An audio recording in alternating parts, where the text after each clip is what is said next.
ये चीज़ें समझना है तो और दोबारा इसको अगर देखना पड़े तो ये यूट्यूब पे अपलोड हो जाएगी, राइट। चलिए, 2-3 चीज़ें आप लोग ध्यान रखना, जितने भी आप लोग नए मेंबर्स हो, आपको ध्यान ये रखना है कि चैट पे आप अपना पर्सनल नंबर शेयर नहीं करोगे बिल्कुल भी, आप किसी वेबसाइट का नाम नहीं लोगे, आप किसी से बात नहीं करोगे, आपको मतलब है सिर्फ मुझसे। आप यहाँ पे आए हो तो नॉलेज गेन करने आए हो और आपका मतलब सिर्फ मुझसे है, आपको और किसी की बात को एंटरटेन नहीं करना है, ठीक है। इनकेस इस मीटिंग में कोई आए जो ये बोले कि ये वेबसाइट अच्छी है, वो वेबसाइट अच्छी है, ये इंडिकेटर अच्छा है, तो आपको किसी से भी इन्फ्लुएंस नहीं होना है। आप यहाँ पे आए हो, एक लर्निंग के लिए आए हो और आप सीखने आए हो, तो आपको सीखना है मुझसे और मुझ पे ही आपको फोकस करना है। दूसरा, आप लोग वीडियो अपनी ऑफ रखोगे, आप लोगों को वीडियो ऑन करने की ज़रूरत बिल्कुल भी नहीं है, क्योंकि आप लोग सब लोग अपने घर पे हो, घर पे फैमिली होती है और हमें बिल्कुल नहीं किसी को दिखाना कि हमारे घर में क्या है, क्या चल रहा है, क्या नहीं चल रहा है। आप म्यूट रखेंगे और जब भी आपको बात करनी होगी तब आप हैंड रेस करके अनम्यूट करके बात कर सकते हैं। ये जो वेबिनार रहेगा ये 9 से 10 तक रहेगा। ये 9 से 10 तक वेबिनार रहेगा और 10 के बाद हमारा डाउट सेशन है। तो अगर आपका कोई डाउट नहीं होगा 10 बजे तक तो आप लीव कर सकते हैं, और अगर आपका कोई डाउट होगा 10 बजे के बाद तो आप रुक के अपने क्वेश्चंस को आराम से पूछ सकते हैं। इन ये वीडियो रिकॉर्ड हो रही है और इन केस अगर आपको ऐसा लगे कि आपको कुछ इंपॉर्टेंट काम है तो आप एक टाइम नोट कर लेना कि आप इस मीटिंग को कितने बजे छोड़ के जा रहे हो, ताकि आप कल इसको यूट्यूब पे अपलोड मैं कर दूंगा और कल आप इसको यूट्यूब पे देख सको वहीं से जहाँ से आप इसको स्किप कर रहे हो या जहाँ से आप छोड़ के जा रहे हो, ठीक है। शुरू करते हैं। आधा घंटा हम इंडिकेटर्स को एक्सप्लेन करेंगे कि हमारे इंडिकेटर्स का बेसिक पर्पस क्या है, कैसे हम इनको काम करते हैं। आपके जो भी क्वेश्चंस होंगे आपको उन क्वेश्चंस को लिख लेना है, आप लोग प्लीज़ बीच में मुझे इंटरप्ट मत करना, ताकि क्योंकि फिर फ्लो ख़राब होगा और फ्लो ख़राब होगा तो चीज़ें डिले हो सकती हैं। तो जो भी आपके क्वेश्चंस हैं आप लोग पेन पेंसिल नोटबुक अपने साथ रखो, जो भी क्वेश्चन आपके मन में आ रहा है आप उसको लिख लो और आप उसको बाद में पूछोगे। और ये चीज़ याद रखना कि अगर आपने आज क्वेश्चन नहीं पूछा तो आप कभी भी क्वेश्चन नहीं पूछ पाओगे, ठीक है। तो आपके मन में जितने भी क्वेश्चंस आ रहे हैं, जैसा मर्जी क्वेश्चन, आपको ये नहीं सोचना कि सामने वाला क्यों सोचेगा, क्योंकि सब लोग यहाँ पे बराबर हैं, राइट। आपके क्वेश्चन से हो सकता है मुझे भी कोई न्यू लर्निंग मिले, तो आपको बिल्कुल ये नहीं सोचना है कि क्या क्वेश्चन मैं पूछूं ना पूछूं, आपको हेजिटेट नहीं करना है। कोई जैसा मर्जी क्वेश्चन हो आपको पूछना है, लेकिन उन क्वेश्चंस को नोट डाउन प्लीज़ करना, ठीक है। तो शुरू करते हैं। तो हम क्या करेंगे, हमने जो हमारा पिछला ट्रेडिंग डे था जो कि था 14th को, वो हम ऑलरेडी एक्सप्लेन कर चुके हैं, तो हम 14th को एक्सप्लेन नहीं करेंगे। अब हम कोई बैक डेटा पे जाएंगे। जैसे हम कोई भी, आप लोग कोई भी डेट बोल लो, कोई भी इंसान कोई भी डेट बोलो, हम उस डेट पे जा सकते हैं, कोई भी मंथ बोल सकते हो। उस मंथ पे हम बैक टेस्ट करेंगे और बैक टेस्ट करके हम बताएंगे कि इंडिकेटर्स का एग्जैक्टली यूज़ कैसे करना है, कैसे ट्रेड्स को आइडेंटिफाई करना है। कोई भी डेट बता दो, कोई भी मंथ May बता दो। 5th, May 5th, कौन सा? May 5th. May 5th। हाँ, ठीक है, ठीक है, अंबाजी जी आप म्यूट कर दीजिए प्लीज़। तो May 5th का बोला गया है कि May 5th को एक बार बैक टेस्ट करते हैं। सबसे पहले हम ये देखते हैं कि क्या May 5th को हमारी मार्केट ओपन थी। मे भी हो सकता है कोई हॉलीडे ना हो और मार्केट बंद हो, तो शायद उस दिन का हम बैक टेस्ट ना कर पाएँ। May 5th पे जाते हैं हम और हम चेक करते हैं कि कोई क्या May 5th को हमारी मार्केट ओपन थी। 5th का डेटा देखना है हमको।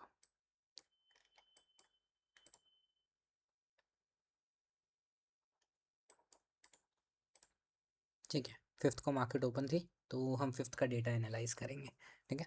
और आपको बस ये समझना है और ये सीखना है, एक प्रोसेस है कि उस प्रोसेस स्टॉक सिलेक्शन का एग्जैक्ट प्रोसेस क्या होता है। एक ऐसा प्रोसेस जो मैं फॉलो करता हूँ, राइट, आपको वही मैं सिखाऊंगा। और एक चीज़ आप लोग समझना कि कोई भी चीज़ एक दिन में नहीं सीखी जाती है, राइट। अगर आप यहाँ पे ये एक्सपेक्टेशन से आए हो कि आप एक दिन में एक स्ट्रैटेजी सीख के अगले दिन पैसा कमा लोगे, तो पॉसिबल नहीं, क्योंकि मैंने अगर किसी स्ट्रैटेजी को 4 साल दिए हैं बनाने में, तो आप इम्पॉसिबल है कि उसको आप एक दिन में समझो। तो रिक्वेस्ट यही है कि आप लोग प्लीज़ एटलीस्ट 7 डेज़ अटेंड करना इन मीटिंग्स को, ताकि आपको सारे क्वेश्चंस आपके सॉल्व हो और आपको एग्जैक्टली पता चले कि इन इंडिकेटर्स को यूज़ कैसे करना है, राइट। तो हम 5th of May को एक बार बैक टेस्ट करेंगे और ये देखेंगे कि हमारा प्रोसेस क्या है एक मार्केट को देखने का। तो हम जाते हैं 5th of May को सिलेक्ट करते हैं और शुरू करते हैं। ठीक है। तो बेसिकली जब भी आपको स्टॉक मार्केट में, स्टॉक्स में बेसिकली जब भी ट्रेड करना है, तो प्रोसेस हमेशा ये होता है कि आपको ट्रेंड के साथ जाना है। आप जिस दिन ट्रेंड के अगेंस्ट गए उस दिन आपके लॉसेस होंगे, आपको इतनी बात को हमेशा ध्यान में रखना है। ट्रेंड का मतलब ये नहीं होता कि एक स्टॉक ग्रीन में है तो वो ट्रेंड है। ट्रेंड का मतलब ये होता है कि हमारी ब्रॉड मार्केट, जो हमारी सबसे बड़ी मार्केट है निफ्टी की, उसका ट्रेंड क्या है। अगर आप ट्रेंड के अगेंस्ट जाओगे तो हमेशा लॉसेस जाओगे, क्योंकि आप लोग कभी भी बड़े लोग जो हैं उनको नहीं हरा सकते हो, राइट। उनके उनकी जो वैल्यू होती है वो करोड़ों में होती है, और हम रिटेल इन्वेस्टर्स हैं, रिटेल ट्रेडर्स हैं, और हमारे पास इतनी वैल्यू नहीं है कि अगर वो लोग ऊपर की साइड पैसा लगा रहे हो तो हम कुछ पैसा लगा के मार्केट को नीचे गिरा दें। ये पॉसिबल ही नहीं है, राइट। तो हमें क्या करना होता है, जिस साइड बड़े लोग पैसा लगा रहे हैं उसी साइड अपना पैसा लगाना है, ताकि हम सेफ़ रहें। तो ये है हमारी निफ्टी की मार्केट। जब भी हम मार्केट में आते हैं तो हम लोग गलती क्या करते हैं, हम सबसे पहले स्टॉक्स को देखते हैं और सीधा स्टॉक्स में ट्रेड करते हैं, लेकिन प्रोसेस बिल्कुल गलत है, तभी लॉसेस हिट होते हैं।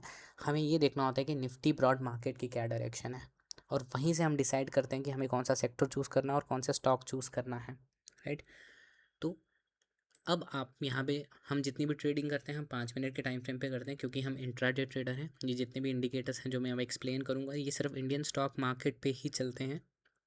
ये आपको ये क्रिप्टो फॉरेक्स कमोडिटीज़ कहीं पे नहीं चलेंगे। इनफैक्ट सेंसेक्स और निफ्टी पे भी ये इंडिकेटर्स नहीं चलेंगे। ये सिर्फ इंडियन स्टॉक मार्केट और इंट्रा डे के लिए ही प्लान्ड है। तो आप इनको किसी भी अलग मार्केट में नहीं यूज़ कर सकते हैं। दूसरा, इन इंडिकेटर को सिर्फ आप 5 मिनट टाइम फ्रेम पे यूज़ कर सकते हो, और किसी टाइम फ्रेम पे आप इनको यूज़ नहीं कर सकते। अगर आप इनको किसी और टाइम फ्रेम पे अप्लाई करते हो तो आपके लॉसेस 100% श्योर है। शुरू करते हैं। तो मेरा जो प्रोसेस है, जब भी मैं मार्केट को एनालाइज़ करता हूँ, म्यूट करना प्लीज़, है ना, अनम्यूट मत करना बीच में, थैंक यू। तो मेरा जो प्रोसेस है वो सिंपल है। मैं सबसे पहले निफ्टी की डायरेक्शन देखता हूँ कि निफ्टी की डायरेक्शन क्या है। तो हमेशा मेरे सामने निफ्टी का चार्ट सबसे पहले ओपन होता है, और मैं क्या करता हूँ, सबसे पहले 5 मिनट के टाइम फ्रेम पे पहली कैंडल बनने देता हूँ, ठीक है। अब आप देखो कि यहाँ पे पहली कैंडल बनी, राइट। और पहली कैंडल का आपको बस पहले पैटर्न ऑब्जर्व करना है कि पैटर्न क्या है इस कैंडल का, राइट। तो हम एक स्टॉक मार्केट में कैंडल स्ट्रेंथ नाम का कॉन्सेप्ट है। वो कॉन्सेप्ट हमें ये कहता है कि जब लोअर विक बड़ी हो तो इसका मतलब ये है कि मार्केट में जो मोमेंटम है वो बुलिश है। लेकिन अगर अपर विक बड़ी हो, जैसे एग्जांपल यहाँ पे तो नहीं है, जैसे एग्जांपल अगर कोई ऐसी आपको मिले, जैसे ये वाली हम देख लेते हैं। जैसे इस कैंडल की अपर विक बड़ी है, मतलब जो ऊपर वाली जो डंडी है वो बड़ी है, तो प्रोबेबिलिटी ये होती है कि मार्केट नीचे आती है, राइट। तो कैंडल स्ट्रेंथ का जो हमारा कॉन्सेप्ट है वो हम आने वाले क्लासेस में दोबारा रिपीट करेंगे।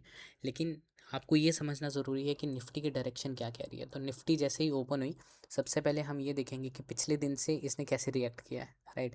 तो पिछले दिन से यहाँ तक अगर मैं कैलकुलेट करूँ तो मार्केट ने गैप डाउन दिया है। गैप डाउन क्या होता है? गैप डाउन का सिंपल प्रोसेस मतलब ये है कि जब आप सो रहे होते हो, राइट, उस वक्त मार्केट में कुछ हलचल होती है। तो वो जो हलचल है वो उसका रिएक्शन हमें मिलता है ओपन मार्केट में। 9 बजे से लेके 9:08 तक सारे ऑर्डर, जिन्होंने भी रात को ऑर्डर्स प्लेस किए होते हैं या 9 बजे अपने ऑर्डर्स को प्लेस करते हैं, उन सब ऑर्डर्स को कैलकुलेट किया जाता है 9 से 9:08 तक, और उसका रिज़ल्ट हमें बाद में मिलता है 9:15 पे जब मार्केट ओपन होती है। अगर प्री ओपन मार्केट में, मतलब 9 से 9:08 के बीच में जितने भी ऑर्डर्स मर्ज होते हैं आपस में, तो अगर एक बेयरिश सेंटिमेंट दिखे मार्केट को सारे ऑर्डर्स एग्जीक्यूट होने के बाद, तो मार्केट एक गैप डाउन देती है। अगर बुलिश सेंटिमेंट दे तो मार्केट एक गैप अप देती है, और अगर न्यूट्रल रहे मार्केट तो सेम डायरेक्शन में मार्केट ओपन होती है। तो यहाँ पे हमें इतना पता चला कि सबसे पहले जो मार्केट की स्ट्रेंथ थी, जैसे ही मार्केट ओपन हुई तो सबसे पहले एक हमें नीचे को गैप डाउन मिला है। गैप डाउन मतलब हमें ये समझना है कि मार्केट का जो सेंटिमेंट है वो बेयरिश है, राइट। लेकिन यहाँ पे कैंडल स्ट्रेंथ ने हमें ये बोल दिया, जो पहली कैंडल बनी है, कि प्राइस ज़रूर नीचे गया था लेकिन प्राइस दोबारा ऊपर भी आया है। मतलब इस लेवल पे सेलर्स, इस लेवल पे बायर्स बैठे हैं, राइट। बायर्स हमें ठीक है, बायर्स हमेशा नीचे होते हैं, राइट, और सेलर्स हमेशा ऊपर होते हैं। सेलर्स ये चाहते हैं कि प्राइस नीचे जाए, और बायर्स ये चाहते हैं कि जो प्राइस ऊपर जाए, राइट। तो यहाँ पे बायर्स का मुझे एक मोमेंटम दिख रहा है कि बायर्स जो हैं वो एक यहाँ पे पैसा लगा रहे हैं मार्केट को ऊपर ले जाने के लिए। तो यहाँ पे थोड़ी जो फाइट है वो थोड़ी इक्वल है, क्योंकि गैप डाउन हुआ, मार्केट नीचे आई, यहाँ से बायर्स यहाँ पे बैठे हुए हैं जो प्राइस को दोबारा ऊपर लेके गए, राइट। तो मार्केट अभी डाइसी है, ठीक है। ये समझना ज़रूरी है कि मार्केट का क्या सेंटिमेंट है, मार्केट थोड़ी डाइसी लग रही है। दूसरा, हम क्या करते हैं, जब भी हमें मार्केट को एनालाइज करना है तो हम पिछले दिन का लो, हाई और लो भी मार्क करते हैं। तो जैसे अगर मैं यहाँ पे देखूँ मार्केट नीचे आई थी तो पिछले दिन का ना लो ये है, तो मैं पिछले दिन का लो मार्क करूँगा। तो इसका सिंपल मतलब ये है कि अगर मार्केट पिछले दिन के लो से, मतलब ये जितनी भी पिछले दिन कैंडल्स बनी थी, उस कैंडल्स का अगर लो ब्रीच करती है, नीचे आती है, तो दैट मीन्स ये है कि मार्केट का जो सेंटिमेंट है वो बियरिश है, राइट। अगर ये इसी डायरेक्शन में रहती है तो ठीक है, अगर ये ऊपर रहती है तो मार्केट को हम कहीं ना कहीं बुलिश मानेंगे, लेकिन अगर नीचे क्रैक करती है तो हम एक बेयरिश सेंटिमेंट मांग सकते हैं। तो हमने एक लाइन मार्क कर दी जिससे हमें ये पता चले कि निफ्टी की डायरेक्शन अगर निफ्टी नीचे आया तो बेयरिश हो सकती है। एक दूसरा तरीका और होता है, हमें स्ट्रेंथ कैलकुलेट जो हम करते हैं कि एक सेंटिमेंट क्या है मार्केट का, जो भी पहली कैंडल बनती है हम क्या करते हैं उसका एक जोन मार्क करते हैं कुछ इस तरह। जो पहली कैंडल है, पहली कैंडल का हाई और लो जो है उसको हम मार्क करते हैं। इसको मार्क करने का सिंपल प्रोसेस ये है कि अगर मार्केट पिछले दिन के लो को भी ब्रेक करती है, लेकिन मार्केट अगर इसी जोन के बीच में रहती है जो जोन हमने ड्रॉ किया है, तो भी हम ये मानेंगे कि मार्केट का सेंटिमेंट साइडवेज है। अगर प्राइस ऊपर जाता है और ऊपर जाके कहीं ये इस लो इस हाई को ब्रेक करके ऊपर जाता है तो हम मानेंगे कि मार्केट का बुलिश सेंटिमेंट है। अगर इस लो को नीचे ब्रेक करता है तो बेयरिश सेंटिमेंट मांगेंगे। लेकिन अगर इसी जोन में घूमता रहा तो हम साइडवेज मानेंगे मार्केट को। ठीक है।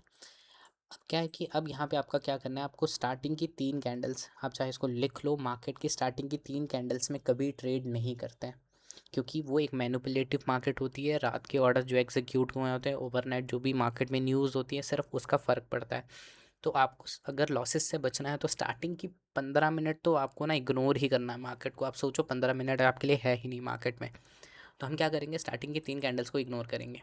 ठीक है। अब यहाँ तक हमें पता चल गया कि मार्केट अब यहाँ पे दोबारा सेंटीमेंट क्या है, मार्केट ने पहले एक बेरिश प्रेशर डाला, यहाँ पे बायर्स थे, बायर्स ने फिर ऊपर कोशिश की, लेकिन फिर प्राइस नीचे आ रहा है। तो सेंटीमेंट ज़्यादा अब कहाँ पे बन रहा है, ज़्यादा दम किस में दिख रहा है, बेयरिशनेस में दिख रहा है। लेकिन अभी भी मैं इसको साइडवेज ट्रेड करूँगा क्योंकि मैंने यहाँ पे एक जोन मार्क किया हुआ है। अगर इस जोन के नीचे आती है तो मैं मानूंगा कि बेयरिश सेंटीमेंट है, और अगर इस जोन के अंदर चलती रही तो मैं मानूंगा एक साइडवेज है। अगर इसको ऊपर ब्रेक करती है तो मैं बुलिश सेंटीमेंट मानूंगा। यहाँ से हमारा काम शुरू होता है हमारे इंडिकेटर्स का, राइट। तो आपको क्या करना है, सबसे पहले इस इंडिकेटर सेक्शन पे जाना है और आपको इनवाइट ओनली पे मेरे तीनों इंडिकेटर्स दिख जाएंगे इस लेवल पे। यहाँ पे आपको 3 इंडिकेटर्स दिखेंगे, एक है click and candle version 2 sector scanner, एक सेक्टर स्ट्रेंथ है और एक सपोर्ट एंड रेजिस्टेंस है। तो सबसे पहले हमारा जो काम है वो हमारा काम आता है सबसे पहले सेक्टर स्ट्रेंथ इंडिकेटर। आपने सेक्टर स्ट्रेंथ इंडिकेटर को लगाना है और यहाँ पे साइड बीच में बिल्कुल ना आपको एक टेबल मिल जाएगा। एक मिनट। ठीक है। अभी जो टेबल है ये बिल्कुल साइड बीच में आ जाएगा, और अगर ये टेबल बीच में है तो आपको मुश्किल होगी ऑब्वियसली ट्रेड करने में। तो आप क्या करोगे, ये जब इंडिकेटर आप अप्लाई करोगे तो साइड पे आपको ना ये लेबल आ जाएगा, आपको इसकी सेटिंग्स में जाना है और सेटिंग्स में जाके आपको इसको टॉप सेंटर से डेस्क टेबल की जो पोजीशन है टॉप सेंटर से टॉप राइट कर सकते हो। आप इसको टॉप लेफ्ट भी कर सकते हो इस साइड, आप इसको बॉटम राइट भी कर सकते हो इस साइड, आप बॉटम लेफ्ट भी कर सकते हो इस साइड, और मिडल राइट भी कर सकते हो, मतलब मिडल राइट यहाँ पे भी कर सकते हो, राइट। जो भी आपको चीज़ें कंफर्टेबल है। तो फिलहाल हम इसको टॉप राइट पे करते हैं। आप इसको ओके करोगे तो टेबल आपका साइड पे हो जाएगा, ताकि आप डेटा को अच्छे से एनालाइज कर पाओ। दूसरा, अगर आप मोबाइल यूज़र हो या टैब यूज़र हो तो आप इसके सेटिंग्स में जाओगे और डेस्कटॉप की जगह आप टैब या मोबाइल यूज़ कर सकते हो। तो आपकी स्क्रीन के अकॉर्डिंग ये टेबल एडजस्ट हो जाएगा। ठीक है। तो ये हमने यहाँ पे 2 फीचर्स दिया हुआ है। अब यहाँ पे आपका काम खत्म हो गया और अब आपको ये टेबल को समझना है कि ये बेसिकली टेबल क्या है। ये जो टेबल है ये बेसिकली हमें ये बताता है कि जो सेक्टर्स हैं मार्केट में, अलग अलग सेक्टर्स होते हैं और हमने कुछ इंपॉर्टेंट सेक्टर्स को चूज़ किया हुआ है। तो किसी स्टॉक्स में मान लीजिए आईटी की बात करें तो मान लीजिए आईटी की अगर 10 कंपनीज हैं, तो अगर 10 कंपनीज में कुछ कंपनीज में अगर बाइंग हो रही है, मतलब ज़रूरी नहीं कि सारी कंपनीज में बाइंग होती है। आईटी की जितनी भी कंपनीज है अगर उनमें से कुछ कंपनीज में अच्छी बाइंग हो रही है, अच्छा पैसा लग रहा है, तो आपको वो 1 से 5 तक रैंक दिखेगा। ठीक है। अब ज़रूरी नहीं है कि आपको एक ही सेक्टर पे फोकस करना है, आपको 1 से 5 तक देखना है और 17 से 21 तक देखना है। यहाँ पे जो नंबर 1 है वो क्या है, वो सबसे बुलिश है, और जो 21 है वो सबसे ज़्यादा बियरिश है। मतलब सबसे ज़्यादा पैसा एफएमसीजी में लग रहा है और सबसे ज़्यादा पैसा जो निकाला जा रहा है, सेल किया जा रहा है सीमेंट स्टॉक्स को, वो सीमेंट में किया जा रहा है। ठीक है। तो आपको हमेशा कोई भी एक सेक्टर नहीं चूज़ करना होता है। जिस दिन आपने ये सोचा कि मुझे एक सेक्टर चूज़ करके उसमें स्टॉक्स में ट्रेड करना है, तो आप कभी भी आपका विन रेट नहीं बढ़ेगा। तो हमें नज़र में 5-6 स्टॉक्स को रखना पड़ता है, 5-6 सेक्टर्स को रखना पड़ता है, और वो तब निफ्टी की डायरेक्शन। अगर निफ्टी यहाँ से नीचे चली गई तो मैं सिर्फ नीचे वाले सेक्टर्स पर फोकस करूँगा। अगर निफ्टी इस जोन से ऊपर को चलेगी तो मैं सिर्फ बुलिश सेक्टर्स पे ध्यान रखूँगा। ठीक है। तो ये प्रोसेस है। अब 1 से लेके 5 तक सारे बुलिश हैं और 17 से लेकर 21 तक सारे बेयरिश हैं। जो बीच में हैं अभी आपको उनको कंसिडर नहीं करना है, उनको इग्नोर करना है। ठीक है। आपका फोकस 1 से 5 और 17 से 21 तक होना चाहिए। अब इस टेबल को समझते हैं। यहाँ पे 9:20 से 9:25 लिखा हुआ है, मतलब ये कैंडल्स का टाइम है। जैसे ये हम 5 मिनट का टाइम फ्रेम पे, तो ये 9:20 वाली कैंडल है, ये 9:25 वाली कैंडल है। तो ये जो बार्स दिख रहे हैं हर 5 मिनट बाद अपडेट होते हैं, जो कि आपको बताता है कि सेक्टर की क्या रोटेशन है, कौन से सेक्टर में पैसा लग रहा है। अगर आपको ग्रीन दिखे, तो अगर एफएमसीजी में आपको लगातार ग्रीन दिख रहा है, मतलब एफएमसीजी में अच्छी बाइंग हो रही है। अगर किसी सेक्टर में लगातार रेड दिखे, तो आपको ये मानना है कि उसमें हैवी सेलिंग हो रही है। और अगर किसी में ब्लैंक दिख रही है चीज़ें, तो आपको समझना है अभी उसमें ना बाइंग हो रही है ना सेलिंग हो रही है। इसमें एक चीज़ समझने वाली और है कि आपको ये समझना है कि अगर कोई सेक्टर पहले रेड है लेकिन बाद में वो ग्रीन हो जाए, जैसे यहाँ पे रियलिटी पहले रेड था, रेड का मतलब ये है कि जो रियलिटी सेक्टर था वो 17 से लेकर 21 के बीच में कहीं पे था पहले, लेकिन इसने एक सडन जंप मारा है ऊपर को। तो मतलब आप ये समझो कि जो कोई सेक्टर इतना बेरिश था, उसमें इतना पैसा लगा था, वो एकदम ऊपर को आया है। उसमें कितना पैसा लगा होगा कि वो एकदम ऊपर को आया है, राइट। और कोई सेक्टर अगर ग्रीन है और बाद में वो रेड हो जाए, तो आपको ये समझना है कि ऐसा सेक्टर जिसमें बहुत ज़्यादा बाइंग हो रही थी, वो अब अचानक सेलिंग में जा रहा है। ठीक है, तो यहाँ पे आपके ये चीज़ यहाँ पे ये आपको क्लियर है। अब यहाँ पे 3 कैंडल्स बन चुकी है, और 3 कैंडल्स तक हमें क्या डेटा मिला है? 3 कैंडल्स तक हमें इतना पता चला है कि मिड स्मॉल MS मतलब मिड स्मॉल IT टेलीकॉम में बाइंग हो रही है, IT में भी बाइंग हो रही है, डिफेंस में भी बाइंग हो रही है, FMCG में बाइंग हो रही है। लेकिन एनर्जी सेक्टर में पहले बाइंग नहीं हो रही थी, अब भी बाइंग शुरू हुई है इसमें। तो हमारा फोकस रहेगा पाँचों पे, लेकिन सबसे ज़्यादा प्रायोरिटी हम जो रैंक 1 है उसको देंगे। अगर यहाँ से निफ्टी नीचे जाती है, अब देखो यहाँ से प्राइस नीचे आया लेकिन निफ्टी ऊपर को चली गई। अगर निफ्टी यहाँ से नीचे को आती तो मैं डेफिनेटली बेरिश पे जाता, लेकिन अभी इस जोन के अंदर है तो मैं साइडवेज कंसिडर करूँगा। अगर मार्केट साइडवेज है तो आप कोई भी जोन पकड़ सकते हो, आप ऊपर वाली सेक्टर भी पकड़ सकते हो, नीचे वाली भी पकड़ सकते हो। अगर निफ्टी बुलिश है तो आपको सिर्फ बुलिश सेक्टर्स पे ध्यान देना, और निफ्टी अगर बेरिश है तो आपको बेरिश सेक्टर्स पे ध्यान देना है। इनके पीछे ये कैलकुलेट कैसे हो रहा है ये डेटा, ये ग्रीन बार, ये कैंडल्स नहीं है, इनके पीछे हमने बहुत स्ट्रॉन्ग कैलकुलेशन की है। हम इसमें परसेंटेज देखते हैं, कौन से टाइम पे कितनी परसेंटेज हो रही है, स्पीड देखते हैं, मोमेंटम, और एक स्कोरिंग सिस्टम हमने दिया हुआ है। उस बेसिस पे हमें दिखता है। ग्रीन मतलब ग्रीन कैंडल्स नहीं है, ग्रीन का मतलब ये है कि इनमें बाइंग हो रही है, आप सिंपल ये समझो। और इसके पीछे के कोर लॉजिक्स क्या है, इसकी ऑलरेडी वीडियो यूट्यूब पे अपलोडेड है, आप लोग वहाँ पे जाके देख सकते हो। ठीक है, एक मिनट।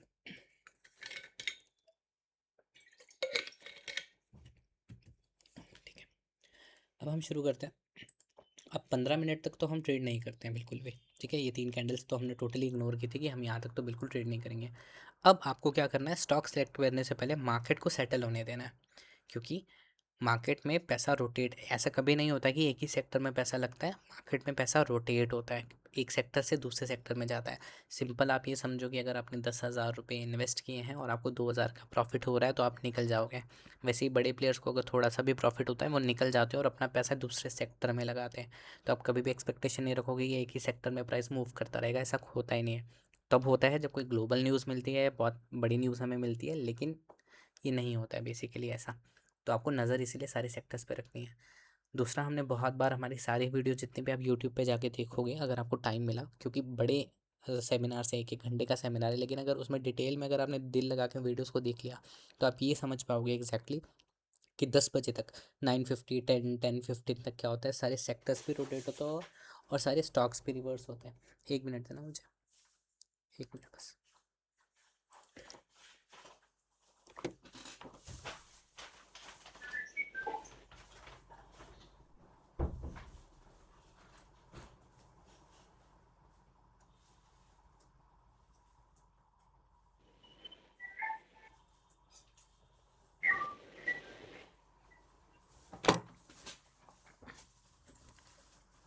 ठीक है, शुरू करते हैं। तो हमने सारी वीडियोस में यही देखा है हमेशा, और यही नोटिस किया है कि 9:50 10:15 तक स्टॉक्स पे रिवर्स होते हैं, सेक्टर्स पे रिवर्स होते हैं। तो हम ना मार्केट को एक फेयर चांस देते हैं कि अपनी तुम अपना देख लो, जो भी तुम्हें करना है, हम थोड़ा शांत रहेंगे और पेशेंस से हम अपना पैसा कमाएंगे। एक चीज़ यहाँ पे ये भी समझनी ज़रूरी है कि मार्केट अगर आपको पैसा देती है, तो मार्केट आपको वेट करने का पैसा पैसा देती है, ट्रेड करने का पैसा नहीं देती है। मार्केट जिस दिन आपको बोरिंग लगने लग गई, समझना है, आपको ये समझना है कि उस दिन आप ट्रेडर बन गए हो, आप ट्रेड कर सकते हो। लेकिन आपको जब जब हर जगह अपॉर्चुनिटी दिखे, तो आप समझना कि अभी आप रेडी नहीं हो मार्केट के लिए। अभी आपको पेशेंस की बहुत ज़्यादा ज़रूरत है, राइट।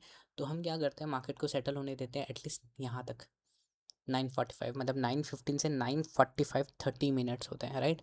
तो हम 30 मिनट्स से कुछ इस लेवल तक, 9:45 तक, इस लेवल तक, यहाँ पे इस लेवल तक हम क्या करेंगे, मार्केट को स्टेबल होने देंगे। मतलब यहाँ पे अभी 2 कैंडल्स का और वेट करेंगे। तो ये बनी हमारी 2 कैंडल्स, ठीक है। यहाँ तक हमें मार्केट का पता चल गया और यहाँ पे आपको एग्जैक्टली एक पिक्चर समझ आ गई कि मार्केट में क्या चल रहा है। अरे यहाँ पे मिड स्मॉल आईटी टेलीकॉम में बाइंग हो रही है, डिफेंस में भी बाइंग हो रही है, लेकिन एनर्जी में अभी बाइंग शुरू हो चुकी है। मिड कैप सेलेक्ट और पीएसयू बैंक में अभी बाइंग नहीं हो रही है। अगर हम यहाँ पे आईटी की बात करें तो आईटी में पहले बाइंग हो रही थी, लेकिन अब ये नीचे आ गया है, तो मतलब आईटी थोड़ा वीक दिख रहा है। और ऑटो सेक्टर पहले हैवी सेलिंग था, लेकिन ऑटो सेक्टर अब ऊपर जा रहा है, तो मतलब इसमें बाइंग हो रही है। कोई रेड बार्स अगर ऊपर जाने लग गए तो मतलब पहले वो बेरिश था, लेकिन अब उसमें बुलिशनेस आने लग गई है। और अगर कोई ग्रीन है और वो बाद में रेड बनने लग जाए, मतलब ये है कि उसमें सेलिंग होने लग गई है, ठीक है।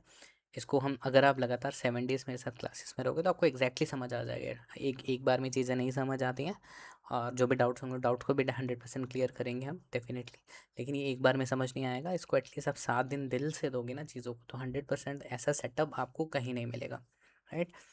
अब यहाँ पे हमें क्लैरिटी मिल गई है कि क्या हो रहा है, ठीक है। तो ज़्यादा मुझे दिख रहा है कि ग्रीन ज़्यादा रेड नीचे है, यहाँ पे थोड़ा टूट टूट के चीज़ें बन रही है, और यहाँ पे थोड़ा सा ना लगातार रेड रेड बन रही है, तो मैं यहाँ पे प्रेफर करूँगा नीचे सेक्टर को। और इनको भी हम डेफिनेटली देख लेंगे, लेकिन ज़्यादा मैं प्रेफर करूँगा नीचे को। तो यहाँ पे आपका काम ख़त्म हो चुका है पहले इंडिकेटर का, ठीक है। अब आपको क्या करना है, जब आपने यहाँ पे 9:45 हो गए ना, तो अब आपके पास 15 मिनट है ट्रेड्स आइडेंटिफाई करने के लिए। 9:45 से मतलब 10, तो 15 मिनट में आपका एक सेकंड प्रोसेस है, ठीक है। और 15 मिनट बहुत होते हैं एक अच्छा स्टॉक आइडेंटिफाई करने के लिए, ठीक है। अब हम क्या करेंगे, यहाँ पे ये जो मिड स्मॉल आईटी डिफेंस है ना, इनको इनको आपको क्या करना है, लिख लेना है कहीं पे। जैसे ही 9:45 की कैंडल क्लोज होगी, इनको आपको लिख लेना है कि mid small IT telecom defence, diary पे लिख लोगे। Private bank, health, finance, reality, cement, इनको आपको लिख लेना है। प्राइवेट बैंक को छोड़ दोगे क्योंकि रेड बिल्कुल कम थे, अब जाके रेड बनना शुरू हुआ है, ठीक है। तो इसको आप कहीं ना कहीं इग्नोर कर सकते हो। अब हेल्थ, फाइनेंस, रियलिटी और सीमेंट। रियलिटी क्यों, क्योंकि रियलिटी पहले बुलिश था, मतलब यहाँ पे था, लेकिन झटके से नीचे आया, तो मतलब कुछ तो हो रहा है इस सेक्टर में, कि पहले बुलिश था और बाद में ये बियरिश हो रहा है, तो ऐसे सेक्टर को तो बिल्कुल इग्नोर नहीं करना है। तो हम क्या करेंगे, हम लिख लेंगे पहले, हम इसमें जाएंगे, हम सीमेंट, रियलिटी, फाइनेंस, हेल्थ, ठीक है। 1 मिनट देना। तो मैं क्या करता हूँ, जैसे मैं अभी लिखने लगा हूँ, मेरे पास हमेशा एक डायरी होती है, तो मैं उस पर क्या करता हूँ, लिख लेता हूँ, एक टाइम डालता हूँ, 9:45 लिखता हूँ और मैं लिख लेता हूँ। जैसे सीमेंट मैंने लिख लिया, ठीक है, ये है सीमेंट, मैंने सीमेंट को लिख लिया, नीचे का एरो बना दिया कि सीमेंट का सेक्टर नीचे है। उसके बाद मैंने रियलिटी लिख लिया जो कि यहाँ पे, ठीक है, नीचे का एरो बना बना लिया। उसके बाद क्या है हमारा, फाइनेंस, फाइनेंस मैंने लिख लिया, ठीक है, और नीचे का एरो बना लिया कि ये सेक्टर भी बेयरिश है। उसके बाद मैंने डाल दिया हेल्थ, ठीक है, हेल्थ को भी मैंने क्या कर दिया, नीचे का डाल दिया। तो मेरे पास 4 सेक्टर्स मैंने डिसाइड कर लिया यहाँ पे। अब ऊपर के सेक्टर्स में हम देखेंगे कि मिड स्मॉल आईटी टेलीकॉम और है डिफेंस, तो मैं यहाँ पे इनको नहीं देखूंगा, एनर्जी को भी चलो ले लेते हैं, ठीक है।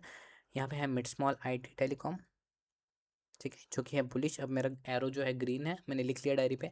डिफेंस है, मैं डिफेंस को भी लिख लूँगा, और मैं साथ में लिख रहा हूँ, और कितना टाइम लग रहा है मैं उसे वो बता रहा हूँ, 1 मिनट नहीं लगा इसमें।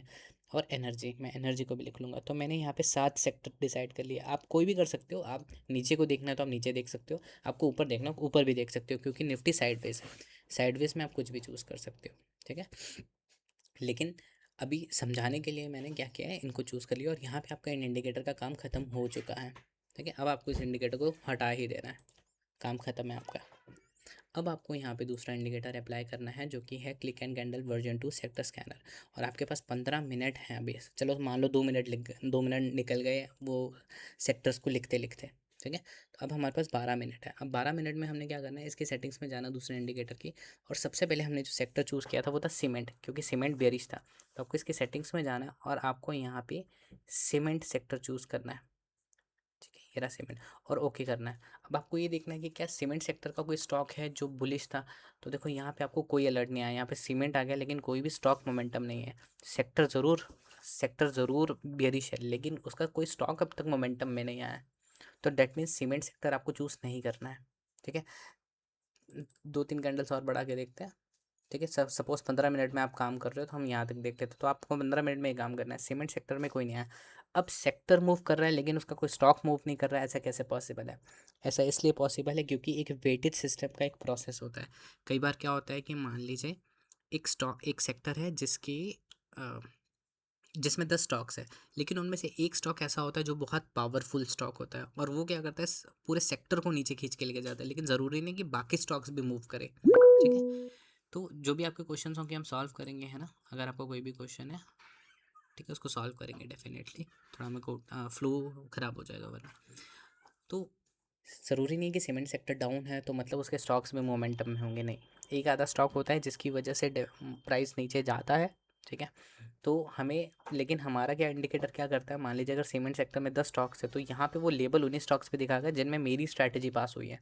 मेरी एक स्ट्रैटेजी है स्टॉक सिलेक्शन की, जिसमें मैंने मल्टीपल इंडिकेटर्स का यूज़ किया गया है, जिस पर मैं ट्रेंड स्ट्रेंथ भी देखता हूँ, मोमेंटम, स्पीड, वेलोसिटी, सारी चीज़ें मैं देखता हूँ। और जब एक स्टॉक में वो सारी चीज़ें पास होती हैं तो हमें अलर्ट आता है। तो पॉसिबिलिटी कि सीमेंट सेक्टर नीचे जा रहा है, लेकिन अब तक किसी भी स्टॉक में वो जो मेरे क्राइटेरिया हैं वो मैच नहीं हुए, इसलिए हमें यहाँ कोई लेबल नहीं मिला।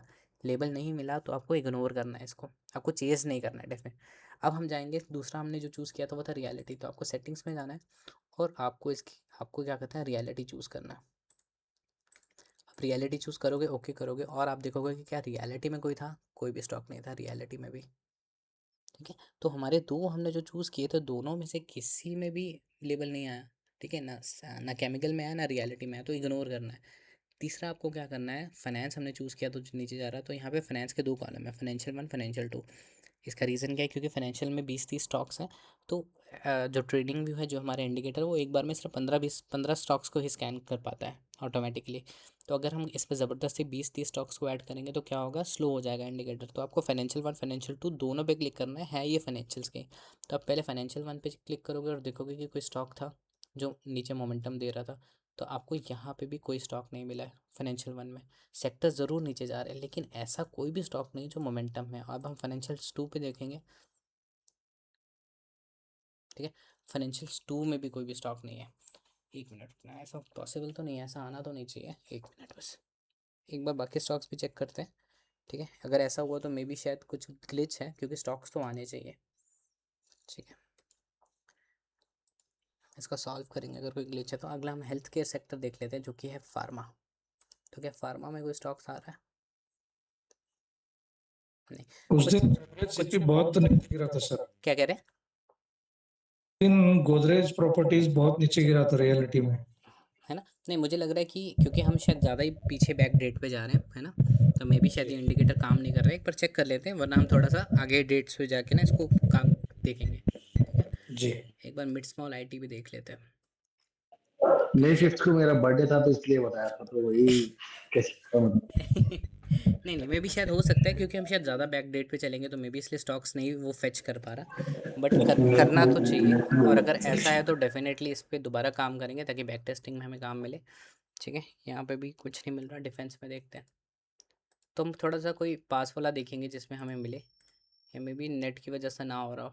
नहीं नहीं नहीं नहीं, बिल्कुल सही है, देखो डिफेंस में तो आ गया ना स्टॉक, ठीक है। तो ऐसा नहीं है, बैक टेस्टिंग मतलब उस वक्त कोई स्टॉक, मतलब 10 बजे तक प्रोबेबिलिटी है कि कोई स्टॉक हमारे मोमेंटम में, रडार में नहीं था, तो इसीलिए हमें लेबल नहीं आया। लेकिन देखो अगर मैंने जब डिफेंस को चूज़ किया जो बुलिश सेक्टर था, तो तब हमें एच मिला है, ठीक है। तो एच हम चूज़ कर लेंगे कि एच हमारे पास, मैं इसको लिख लेता हूँ कि डिफेंस में हमें सिर्फ HAL मिला है, ठीक है।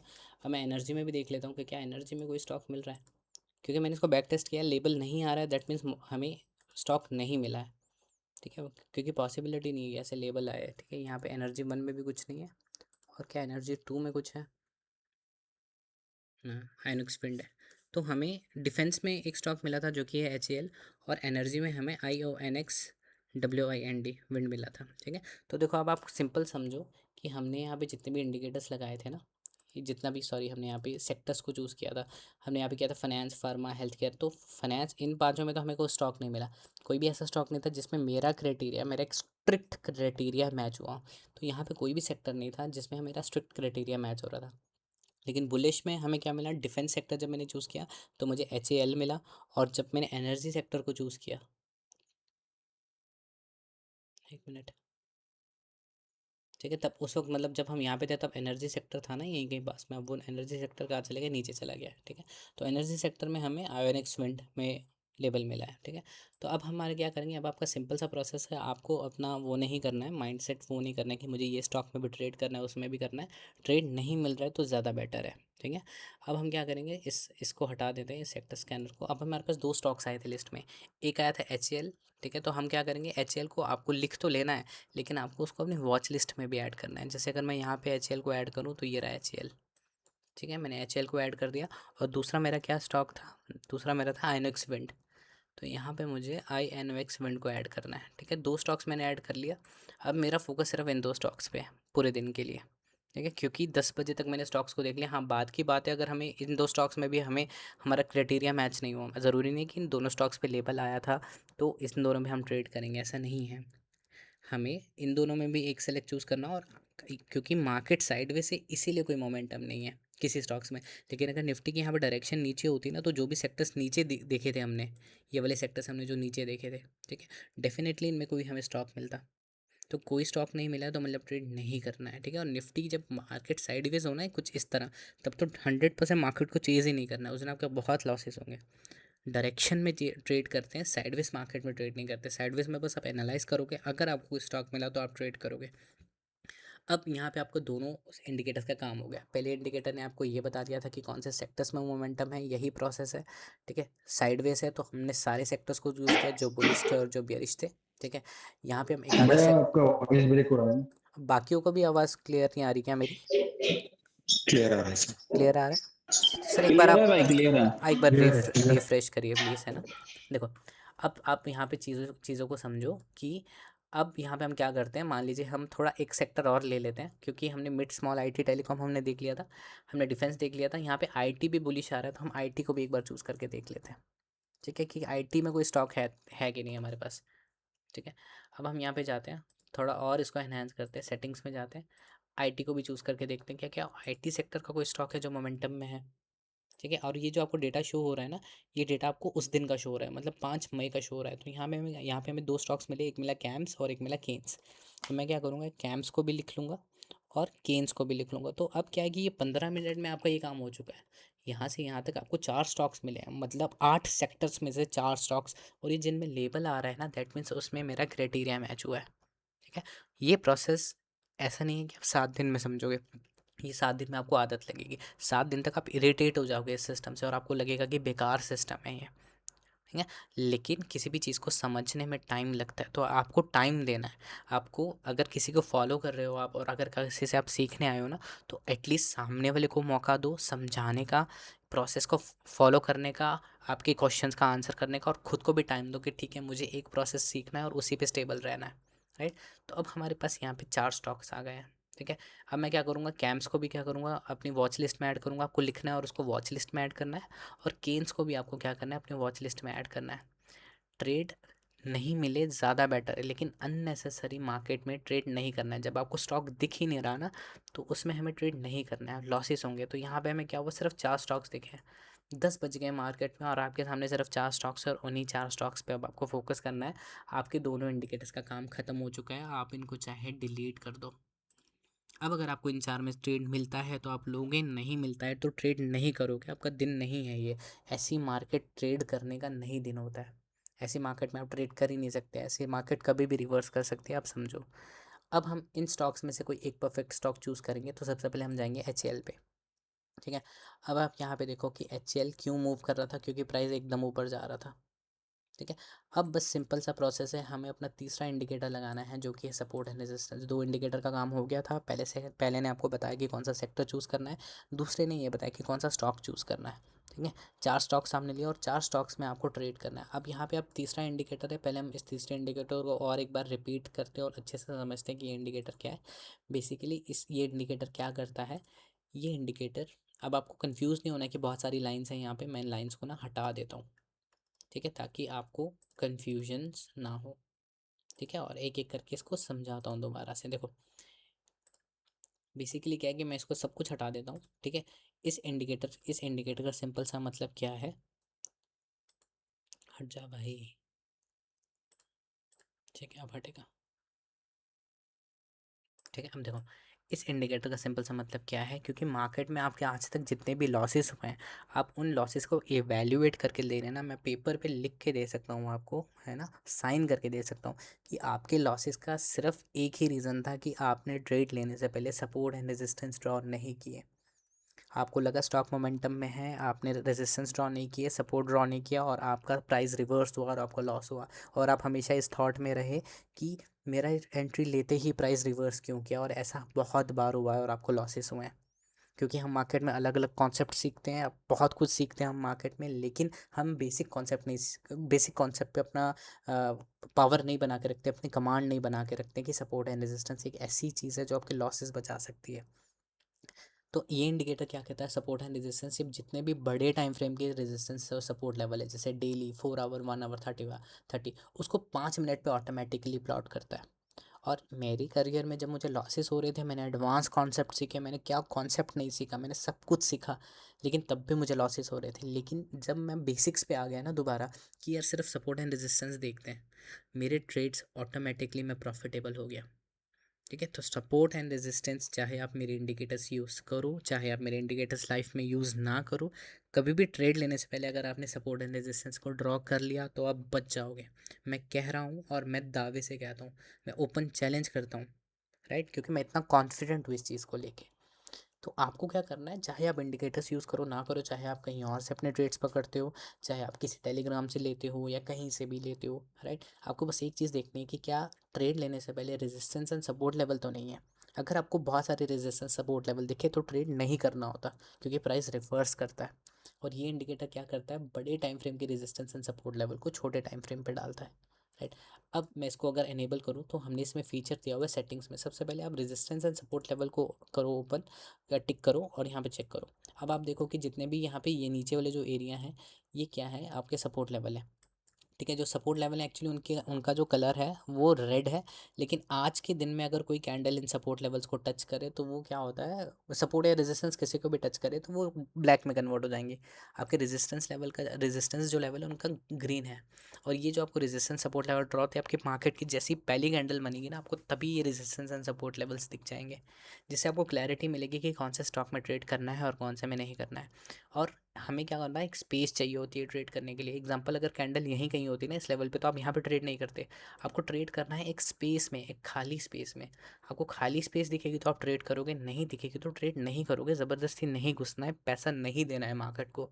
एक सिस्टम है, एक प्रोसेस है, उसको समझना ज़रूरी है। ठीक है, कोई भी आप वेबसाइट यूज़ करते हो, कहीं से भी आप स्टॉक्स लेते हो, बस सपोर्ट एंड रेजिस्टेंस ड्रॉ करना, चाहे आप मेरे साथ कनेक्टेड रहो चाहे मेरे साथ ना रहो, ये मैं आपको इसलिए कह रहा हूँ क्योंकि बहुत लॉसेस किए हैं मैंने। ठीक है, और मैं दोबारा रिपीट कर रहा हूँ, 24 लाख का नुकसान था जब सीख रहा था मार्केट को। तो बहुत लॉसेस किए हैं और इसी ने मेरे को प्रॉफिटेबल बनाया है। तो इसको तो प्लीज़ अपने ना बिठा लेना इस चीज़ में कि सपोर्ट रेजिस्टेंस चेक कर लो, और सपोर्ट रेजिस्टेंस का कॉन्सेप्ट हो, चाहे आप यूट्यूब की वीडियोस देखो या कुछ भी सीखो, उसको ना अपने ना मतलब सीख जाओ अच्छे से उसको। Support and resistance is equal to demand and supply concept. ठीक है, तो जिस दिन आपने वो कॉन्सेप्ट सीख लिया, सपोर्ट रेजिस्टेंस का कैसे accurately resistance and support levels draw करते हैं, आप कभी भी लॉसेस, मतलब आपके लॉसेस बच जाएंगे। ठीक है, और सेकेंडली, मैंने ये इंडिकेटर क्यों डेवलप किया है, क्योंकि सपोर्ट एंड रेजिस्टेंस को जब आप लाइंस को ड्रॉ करते हो ना, तो आपका टाइम बहुत लगता है, आपका सारी एनर्जी वहीं पे इन्वेस्ट हो जाती है, और जब तक आप लाइंस को ड्रॉ करोगे तब तक आपके ट्रेड मिस हो जाते हैं। तो इसीलिए इस इंडिकेटर को डेवलप किया था, जो ऑटोमेटिकली आपको रेजिस्टेंस एंड सपोर्ट लेवल्स इस टाइम फ्रेम पे ड्रॉ करके देते हैं।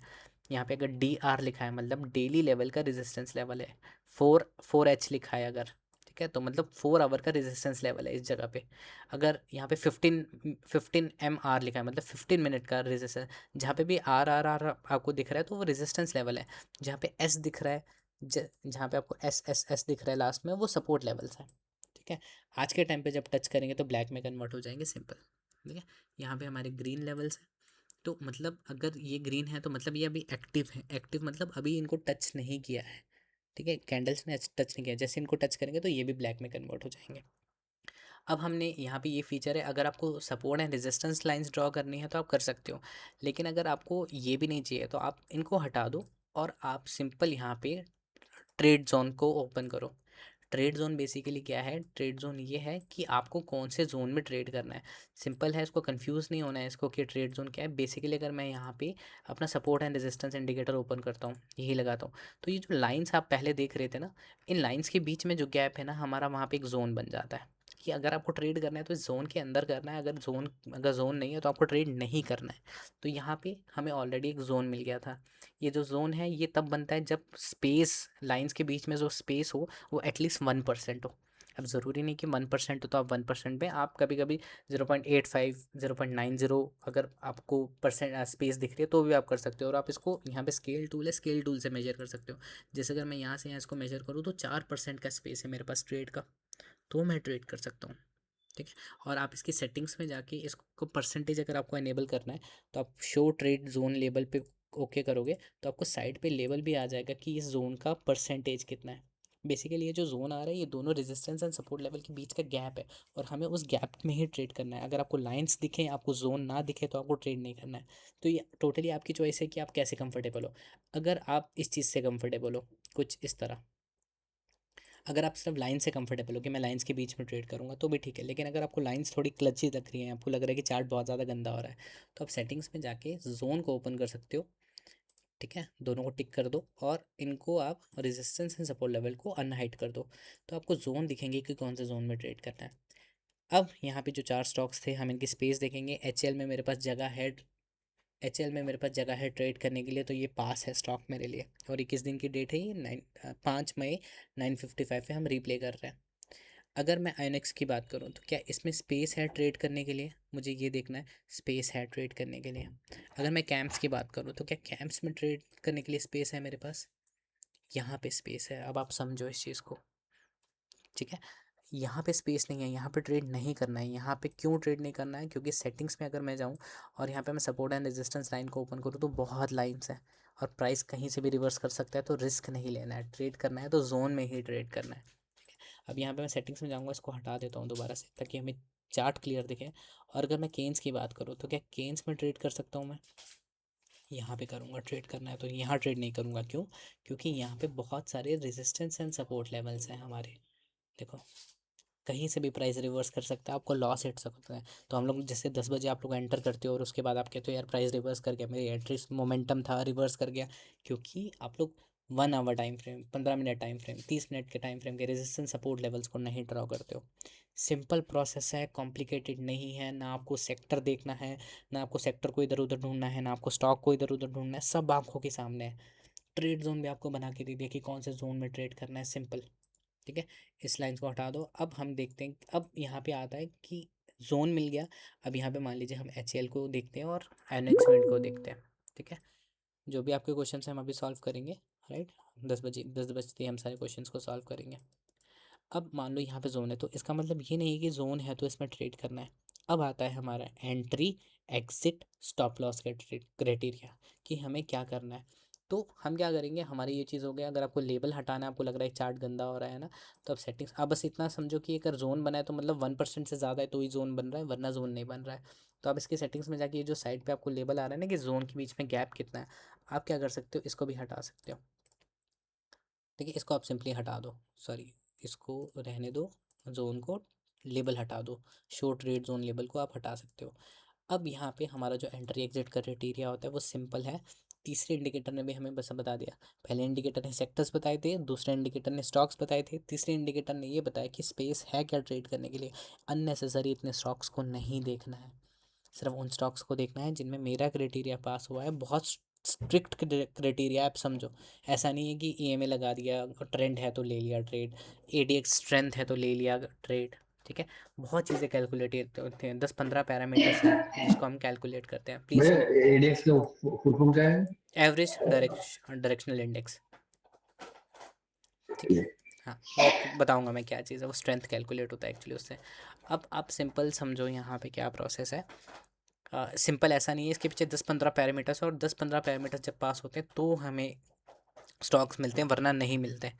ठीक है, तो इतना स्ट्रिक्ट कर दिया तो आप चूसोगे बहुत सारी, मतलब सारी स्ट्रैटेजीज़ को, सारे इंडिकेटर्स को मिक्स करके एक इंडिकेटर बनाया गया है जो आपको स्टॉक सेलेक्ट करके देता है। तो आपको अननेसेसरी बाकी इंडिकेटर्स भी नहीं लगाने। अगर आप सोच रहे हो मैं यहाँ पे वी वैप लगाऊंगा, अगर आप सोच रहे हो मैं ईएमए लगाऊंगा, अगर आप सोच रहे हो मैं एडीएक्स लगाऊंगा, एमएसीडी इंडिकेटर लगाऊंगा जो आप यूज़ करते होगे, है ना, सब हैं इसमें। अगर लेबल आ गया तो मतलब सारे क्राइटेरिया मैच हैं। आपको चार्ट को गंदा नहीं करना है लेबल्स के पीछे, इंडिकेटर्स के पीछे। वी वैप लगा है, वॉल्यूम लगा है, एडीएक्स लगा है, आरएसआई लगा है, एमएसीडी लगा है, सब कुछ लगा है। सारे क्राइटेरिया मैच होने के बाद लेबल देता है।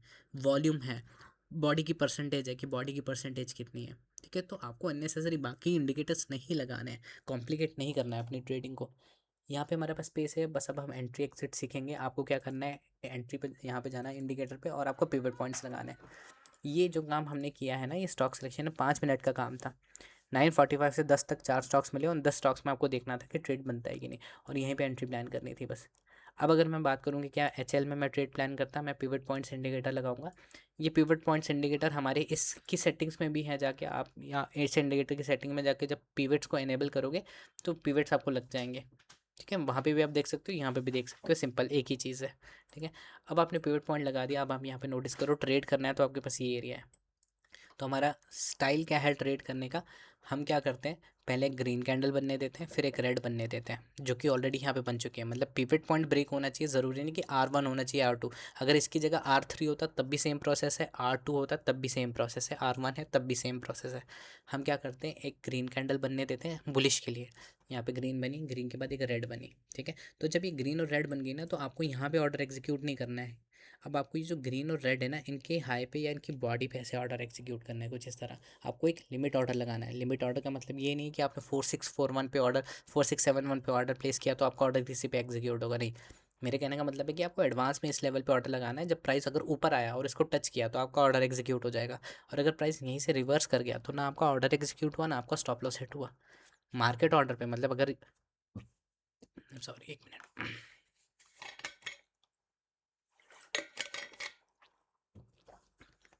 ठीक है, तो मार्केट ऑर्डर पे नहीं लगाते कि जिस प्राइस पे हम, हमें एक ऑर्डर फिक्स करके रखना पड़ता है। अब हम देखते हैं कि मेरे पास टारगेट है, अगर ये इसको ऐसे एग्जीक्यूट करता है यहाँ पे, तो मेरा अगला टारगेट R2 है। और अगर प्राइस इसको टच करके नीचे आता है, तो अगर प्राइस टच करके दोबारा R1 के नीचे आ जाए तो आपको एग्जिट कर देना है, सिंपल। ठीक है, अब इसमें देखते हैं क्या हुआ।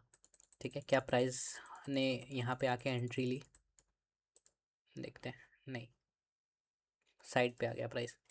मोमेंटम और लेवल इसलिए आया था क्योंकि ये कैंडल्स देखो, लेकिन उसके बाद हमारी सपोर्ट एंड रेजिस्टेंस जोन बना के दिया, और पिवट्स ने हमें बता दिया कि कहाँ एंट्री लेनी थी। और अगर आप यहाँ पे टच करता तो ऑर्डर एग्जीक्यूट होता, नहीं किया तो मतलब आपका ना ऑर्डर एग्जीक्यूट है ना फोमो में एंट्री नहीं लेनी है। लगातार ग्रीन कैंडल्स बन रही है तो एंट्री नहीं लेते, ग्रीन बनते बनते एक रेड को बनने देना है, वो एक प्रोसेस है, और उसके बाद ऑर्डर एग्जीक्यूट करना है। क्या आयोनिक्स में मेरी एंट्री बन रही थी, ठीक है, यहाँ पे भी क्या हुआ, प्राइस ऊपर गया, और अगर मुझे यहाँ पे एंट्री प्लान करनी थी तो 10 बजे तक तो हम वैसे ही एंट्री प्लान नहीं करते, और 10 बजे के बाद प्राइस रिवर्स हुआ, नहीं हो रही है एंट्री। अगर मैं बात करूँ कैंप्स की, तो क्या कैंप्स में मैं एंट्री प्लान कर सकता था, ये मेरा एरिया था ट्रेड करने का। यहाँ पे बहुत सारे सपोर्ट रेजिस्टेंस है, प्राइस अगर मैं हटा दूँ देखने में लगता है अरे यार कितनी अच्छी मूवमेंट थी, नहीं ये स्टॉक हेल्थी था ही नहीं। अगर मैं इसकी सेटिंग्स में जाऊँ और यहाँ पे रेजिस्टेंस एंड सपोर्ट लेवल्स लगाऊँ तो बहुत लाइन्स थी यहाँ। ठीक है, तो ऐसा नहीं है कि जो स्टॉक जो दिखने में अच्छा दिख रहा है वो अच्छा होता है। स्टॉक मार्केट में कोई स्टॉक अच्छा नहीं होता है, हमें उसे अच्छा बनाना पड़ता है हमारे डिसिप्लिन से, हमारे क्राइटेरिया से। तो यहाँ पे जिस जोन में मुझे इसको ट्रेड करना था ना, वो जोन में तो प्राइस आया ही नहीं ट्रेड करने के लिए। और अगर मैं बात करूँ केन्स की, तो क्या केन्स में मैं ट्रेड कर सकता था, नहीं, क्योंकि हम 10 बजे तक ट्रेड नहीं करते हैं, यहाँ तक हम ट्रेड नहीं करते इस लेवल तक, और उसके बाद भी प्राइस साइडवेज ही रहा ना। और अगर मैं यहाँ पे ये समझूँ कि ठीक है मुझे R2 के ब्रेक होने पे एंट्री लेनी, तो ग्रीन कैंडल बनी बन गई, रेड बनी बन गई, ग्रीन और रेड का जब हाई ब्रेक होता कुछ इस लेवल पे तो आप एंट्री एग्जीक्यूट करते, कुछ नहीं हुआ, प्राइस वापस आ गया। तो 4 स्टॉक्स डिसाइड थे, चारों में ट्रेड नहीं मिला, तो ट्रेड ज़बरदस्ती नहीं करना है।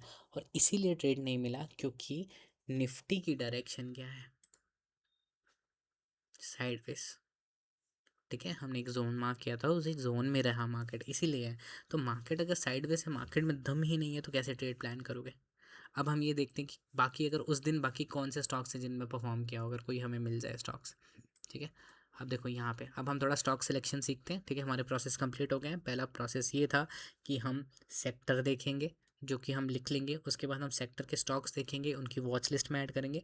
तीसरा हम सपोर्ट एंड रेजिस्टेंस इंडिकेटर लगाएंगे और देखेंगे कि जोन है क्या ट्रेड करने के लिए, वो देख लिया, उनको वॉच लिस्ट में ऐड करेंगे स्टॉक्स को जहाँ पे जोन है। और चौथा क्या है, पिवट पॉइंट्स, एंट्री एग्जिट। अब हम कुछ चार्ट्स को एक्सप्लेन करते हैं, देखते हैं, 10 मिनट है हमारे पास, कुछ चार्ट्स को एक्सप्लेन करेंगे, उसके बाद डाउट सेक्शन पे जाएंगे। ठीक है, अब देखो एग्जांपल यहाँ पे क्या हुआ, प्राइस ऊपर आया, हमारे जोन के अंदर आ गया है प्राइस, पर हमारा मेरा सपोर्ट एडिशन भी लगा मैं इसमें। सपोर्ट रेजिस्टेंस, ये जो खाली एरिया है ना, आप इसको सपोर्ट एंड रेजिस्टेंस कंसिडर करो। ठीक है, वरना आप कंफ्यूज हो जाओगे। देखो लो, है ना यहाँ पे बहुत सारी लाइन्स, अगली लाइन यहाँ पे, ठीक है। तो आपको क्या करना है, इनको मैं हटा देता हूँ ताकि कन्फ्यूजन ना हो, आपको सिर्फ जोन से मतलब है, राइट। तो ये हमारा जोन है। अब यहाँ पे अगर हम एंट्री प्लान करते हैं तो क्या क्राइटेरिया है, जोन के अंदर प्राइस आया, लगातार ग्रीन कैंडल्स बन रही है, ट्रेड नहीं लेना है, एक रेड कैंडल के बनने का वेट करना है। प्राइस आया, रेड कैंडल बनी, अगर आप ऑर्डर एग्जीक्यूट करते तो यहाँ पे करते इस लेवल पे, ठीक है, यहाँ पे यहाँ पे यहाँ पे कहीं पे भी कर सकते हो। सेफ खेलना है तो यहाँ, थोड़ा सा मीडियम रिस्क लेना है तो यहाँ, और अगर बहुत रिस्क लेना है तो बॉडी टू बॉडी। मैं बॉडी टू बॉडी लेके चलता हूँ हमेशा, ठीक है। आप लोग को सेफ चलना है तो थोड़ा ऐसे कर सकते हो, और अगर आपको बहुत ज़्यादा सेफ चलना है तो विक टू विक भी जा सकते हो, ठीक है। पर यहाँ से क्या हुआ, प्राइस रिवर्स हुआ तो एंट्री नहीं बनी। अब ए की बात करते हैं, क्या ए में उस दिन ट्रेड ले सकते थे। अब आप गिनते रहना, ठीक है। क्या गिनना है, ये गिनना है कि 10 बजे से पहले कितने स्टॉक्स रिवर्स हुए। प्राइस यहाँ पे ऊपर गया, ये हमारा जोन का एरिया था, प्राइस यहीं से रिवर्स किया, और कितने बजे रिवर्स किया, 10 बजे रिवर्स किया। नहीं करना है ट्रेड। ABC कैपिटल की बात करते हैं, कैश में मोमेंटम था हमें उस दिन मिला, ठीक है। प्राइस ऊपर जा रहा है, ये रहा 10 बजे, इस जोन में हमने ट्रेड करना था, उस जोन में प्राइस नहीं आया, 10 बजे से पहले प्राइस रिवर्स कर गया। यहीं से क्यों रिवर्स किया, इसलिए किया, ये इंपॉर्टेंस है रेजिस्टेंस एंड सपोर्ट की, क्योंकि लाइंस हैं बहुत, दम नहीं है इतना कि प्राइस को यहाँ तक लेके जाए। क्यों, प्राइस यहाँ से वापस आया, दोबारा इस लेवल से नीचे आया, तो ये इंपॉर्टेंस है इस रेजिस्टेंस एंड सपोर्ट लेवल की। ठीक है, आप चाहे कोई भी इंडिकेट, कोई भी वेबसाइट यूज़ करो, मैं बिल्कुल भी यहाँ पे कभी भी ये बात नहीं होती है इस हमारी सेमिनार में कि आप इंडिकेटर खरीदो, ये खरीदो, कभी नहीं होती है। मैं बस एक वैल्यू एक्सप्लेन करता हूँ कि उस इंडिकेटर की क्या वैल्यू है, और अगर आपको कोई नहीं भी यूज़ करना, आपको नहीं साथ रहना, कोई दिक्कत नहीं, लेकिन आपको सपोर्ट रेजिस्टेंस ड्रॉ करना है। मेरा काम पर्पस, मैं अगर एक एजुकेटर हूँ, मैं अगर एजुकेशन दे रहा हूँ ना, तो इट्स नॉट अबाउट कि यार मैं ये बोलूँगी आप ये इंडिकेटर यूज़ करो आप प्रॉफिट हो जाओगे, नहीं। मेरा काम सिंपल ये है कि रिस्क से बचाना, पहले पैसा आ जाएगा। पैसा तो आप कहीं से भी कमा लोगे यार, आप तो कोई जॉब करोगे, बिजनेस करोगे तो भी पैसा आ जाएगा, लेकिन पैसे को संभालना हर किसी की बस की बात नहीं है, कोई नहीं संभाल सकता उस पैसे को। पहला काम है मार्केट में पैसा बचाना। पैसा बच गया, पैसे को सेव करना आ गया, कैपिटल को सेव करना आ गया, तो लॉन्ग टर्म तक ट्रेड कर पाओगे, और प्रोसेस को रिपीट करते करते प्रॉफिटेबल हो जाओगे। एक ही झटके में पैसे उड़ा दोगे, कुछ नहीं हो सकता फिर, ठीक है। तो प्रोसेस यही है, कुछ भी यूज़ करो, कोई भी इंडिकेटर यूज़ करो, किसी के पास भी जाओ, कोई भी आपका मेंटोर है, कुछ भी, सिर्फ सपोर्ट एंड रेजिस्टेंस को कभी नहीं भूलना है, ठीक है। अगर हम बात करें अदानी सॉल की, तो क्या अदानी सॉल में हमें ट्रेड मिल रहा था, ठीक है। बहुत सारी लाइन से नहीं करना है ट्रेड, क्यों, प्राइस यहीं से रिवर्स हुआ, ठीक है, क्योंकि यहाँ पे डेली लेवल का एक रेजिस्टेंस लेवल भी है। पिवट्स तो हैं ही चलो, बट डेली लेवल का एक रेजिस्टेंस लेवल है, इतनी तेज़ी से ऊपर का, लोग इसको ग्रीन कैंडल, ओह बहुत सही ब्रेकआउट है बोल के एंट्री प्लान करते हैं, लेकिन नहीं। और यहाँ पे हमने एक और कॉन्सेप्ट सीखा था, और इस कॉन्सेप्ट को भी आप हमेशा एक ही चीज़ सिंपल समझ के रखो, कि अगर कोई कैंडल ऐसी बने जिसका अपर विक बड़ा है, मतलब ऊपर की डंडी बड़ी है, तो वहाँ से प्राइस रिवर्स कर सकता है नीचे को। अगर कोई ऐसी कैंडल है जिसका लोअर विक बड़ा है, तो प्राइस वहाँ से रिवर्स कर सकता है ऊपर को। तो यहाँ पे अगर ग्रीन कैंडल्स बन रही है और आप यहाँ सोचते हैं यार ग्रीन बनी, यहाँ पे भी ग्रीन बनी, आप यहाँ पे एंट्री नहीं करोगे, ठीक है, क्योंकि अपर विक बहुत बड़ा है और प्राइस वहाँ से रिवर्स कर सकता है। तो इसमें भी एंट्री नहीं मिली, ये हमारा जोन था, यहाँ पे नहीं गए। क्या अदानी एंड पे हमें एंट्री प्लान हुई है, नहीं हुई है। क्यों, क्योंकि 10 बजे से पहले पहले प्राइस रिवर्स हो गया। 4 स्टॉक्स देख लिए जिनमें प्राइस रिवर्स हुआ है, तो इस चीज़ को अपने दिमाग में बिठाओ कि नहीं करना है 10 बजे से पहले ट्रेड। 10 बजे से पहले ट्रेड का मतलब लोग ये कहते हैं कि मोमेंटम नहीं, 10 बजे से पहले मतलब मैनिपुलेशन। सारा पैसा आपका 10 बजे के बाद ही जाएगा, और जिस दिन आपने मेरे कहने पे 10 बजे के बाद ट्रेड्स प्लान करने शुरू किया ना, मैं ये नहीं कहूँगा कि आप प्रॉफिटेबल हो जाओगे, लेकिन आपके लॉसेस कम हो जाएंगे, और जिस दिन लॉसेस कम हुए, प्रोसेस सीखने लग गए, ऑटोमेटिकली प्रॉफिट्स में आओगे। अगर आप यहाँ पे ट्रेड प्लान करना होता तो कैसे करते हैं, जोन में प्राइस है, R1 ब्रेक होना चाहिए, R1 ब्रेक हुआ, ठीक है। पर क्या R1 जब ब्रेक हुआ तो कैंडल क्या है, अपर विक बड़ा है। अगर अपर विक बड़ा है तो नहीं करना है ट्रेड, ठीक है। अगर अपर विक बड़ा है तो मतलब प्राइस रिवर्स कर सकता है, और इवेंचुअली क्या हुआ, प्राइस फिर नीचे आया, ठीक है। तो अगर ऐसी टाइम पे आपको ट्रेड करना है, तो आप इसकी विक पे टच करोगे यहाँ पे, फिर जब प्राइस यहाँ पे ऑर्डर प्लेस करोगे, प्राइस नीचे आया, प्राइस जब ऊपर आके इसको टच करता तो आपका ऑर्डर एग्जीक्यूट होता। लेकिन आपको ये समझना बहुत ज़रूरी है, कैंडल सारी प्ले कर देता हूँ, ठीक है, एक मिनट भैया पॉज। कैंडल ऑन रनिंग पे ही प्ले लेना नहीं चाहिए नहीं या सर, क्लोजिंग आफ्टर पे द सर, कैंडल क्लोज होने के बाद में? Close sir. कभी भी रनिंग कैंडल आफ्टर द में, क्लोज, अच्छा। यस, कभी भी रनिंग कैंडल में ट्रेड्स नहीं करने सर। मैंने बहुत लॉसेस किए सर रनिंग कैंडल्स में, रनिंग कैंडल्स में ट्रेड नहीं करते, पलट जाते, कुछ नहीं समझ आएगा। क्लोज होने का वेट करो। So this is patience, market आपका ना यही पेशेंस वेट इंतजार करती है, इसी पेशेंस को डेवलप करती है।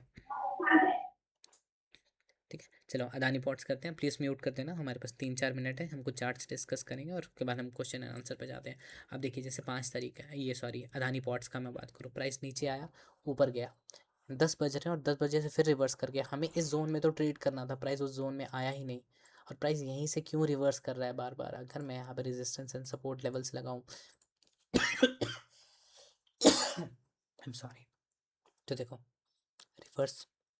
अब यहाँ पे एक चीज़ समझो, जो कि मैं इसलिए बार बार रिपीट करता हूँ ना, मे भी हो सकता है कुछ लोगों के लिए सेमिनार बहुत बोरिंग हो जाए कि रोज़ एक चीज़ रिपीट हो रही है, लेकिन आप ये समझो कि रोज़ रोज़ जब एक चीज़ रिपीट होगी ना, आपके दिमाग में बैठेगी वो चीज़। किसी चीज़ को हम बार बार सुनते हैं, बार बार कहते हैं ना, हमारा देखते हैं, करते हैं, हमारे वो ना बिहेवियर में सेट होती हैं वो चीज़ें। और अगर आपको सच में अगर कभी बोर भी लगे ना, फिर भी ना इसको करते रहना, समझते रहना, क्यों कैंडल यहाँ से रिवर्स हुई, क्योंकि अपर विक देखो बड़ा है इस कैंडल का, आप ट्रेड नहीं ले सकते यहाँ पे, रिस्क नहीं ले सकते, प्राइस रिवर्स करेगा क्योंकि किसी कैंडल का अपर विक बड़ा है। यही कॉन्सेप्ट है मार्केट का। ये छोड़ो ये डोजी कैंडल क्या होती है, ठीक है, हैमर कैंडल क्या होती है, ये वो कुछ नहीं है, सिंपल प्रोसेस है। अगर किसी कैंडल का अपर विक बड़ा है तो नीचे आएगा प्राइस, लोअर विक बड़ा है तो प्राइस ऊपर जाएगा, सिंपल। और ऐसा नहीं कि हर बार होता ही है, प्रोबेबिलिटी है 60-70% होता है, ठीक है, तो उसको रिस्पेक्ट करना है उस चीज़ को, मार्केट के पैटर्न्स को। अगर जिसने ये चीज़ें ऑब्जर्व की थी ना, उस वो बंदा तो है ही नहीं इस दुनिया में, लेकिन रिस्पेक्ट करनी है उसकी बात की, राइट। किसी जापानीज उसने ये पैटर्न ऑब्जर्व किया था और बहुत इंपॉर्टेंट था। अब देखो यहाँ पे ये हमारा जोन है, क्यों यहाँ पे ट्रेड नहीं करना है, ये सारे 5 मई के चार्ट्स हैं, ठीक है, प्राइस ऊपर आया, अब आपको लगेगा ओहो ये क्या मोमेंटम है मज़ेदार, आप लोग यहाँ पे एंट्री प्लान करते, ठीक है। प्राइस आपको यहाँ पे रिजेक्शन देता, ये जोन था, प्राइस यहीं से क्यों रिवर्स किया, क्योंकि यहाँ पे हमारा रेजिस्टेंस एंड सपोर्ट लेवल्स थे, प्राइस इसीलिए यहाँ से रिवर्स किया, ठीक है। और अगर मैं यहाँ पे बात करूँ रिजेक्शन की, तो रिजेक्शन था कैंडल में, अपर विक बड़ी थी, प्राइस रिवर्स हुआ, ऊपर कितने स्टॉक्स देख लिए, किसी में ट्रेड नहीं है। एलकम की बात करते, क्या एलकम में ट्रेड हम कर सकते थे, नहीं कर सकते थे, क्योंकि जोन यहाँ है, लाइंस होंगे इसके बीच में, इसलिए ट्रेड नहीं करेंगे। क्या एम्बर में कर सकते थे ट्रेड, नहीं कर सकते थे, क्योंकि इस जोन में प्राइस आना चाहिए था। अब आप देखो यहाँ पे अगर आप एंट्री प्लान करते तो कैसे करते, R3 ब्रेक हुआ, वैसे मैं तो यही प्रेफर करूँगा कि 1 बजे 2 बजे ट्रेड करने का टाइम नहीं होता है, ट्रेड का टाइम होता है 10:30 11 11:30 12। अब देखो यहाँ पे क्या हुआ, R2 ब्रेक हुआ, लेकिन क्या है, अपर विक बड़ी है, अगर अपर विक बड़ी है तो क्या करोगे, इसके हाई पे ऑर्डर प्लेस करो। अब यहाँ पे प्राइस आता, ऊपर टच किया, यहाँ पे आपका ऑर्डर एग्जीक्यूट हो जाता, अगर आप यहाँ पे प्लान करते हैं ना, आपका यहाँ पे ऑर्डर एग्जीक्यूट हो जाता। लेकिन ऑर्डर एग्जीक्यूट होते ही जब ये कैंडल यहाँ पे नीचे क्लोज करती ना, तो आप पैटर्न देखो, इस कैंडल का पैटर्न क्या है, यहाँ पे पैटर्न ये है कि अपर वीक बड़ी है, तो ये कैंडल बनने का वेट ही क्यों करना।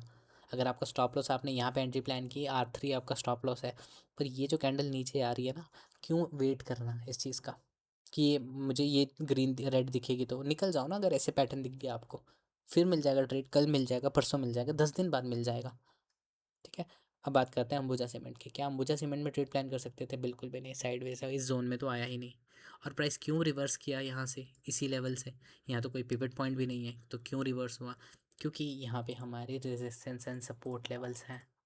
देखो कौन से टाइम फ्रेम का, 1 आवर टाइम फ्रेम का सपोर्ट लेवल था यहाँ पे, बड़े टाइम फ्रेम का, वहीं से रिवर्स हुआ ना प्राइस, ठीक है। तो ये इंपॉर्टेंस है रेजिस्टेंस और सपोर्ट, आपके सारे लॉसेस का रीज़न ही यही है यार, ठीक है। आपके आज तक जितने लॉसेस हुए ना, यही रीज़न है उसका। आप समझो, ट्रेड ना मिले कोई बात नहीं, लेकिन ये एनालाइज करना बहुत ज़रूरी होता है। अब क्या इसमें हम ट्रेड करते हैं, अब देखो इसमें हम प्लान करते हैं, जोन के अंदर नहीं है प्राइस, यहाँ पे जोन के अंदर आया, जोन के अंदर आया, रेड कैंडल बनी, ठीक है, ग्रीन के बाद रेड बने, और रेड के बाद जब ग्रीन बन रही होगा तो आपका ऑर्डर यहाँ कहीं एग्जीक्यूट होता।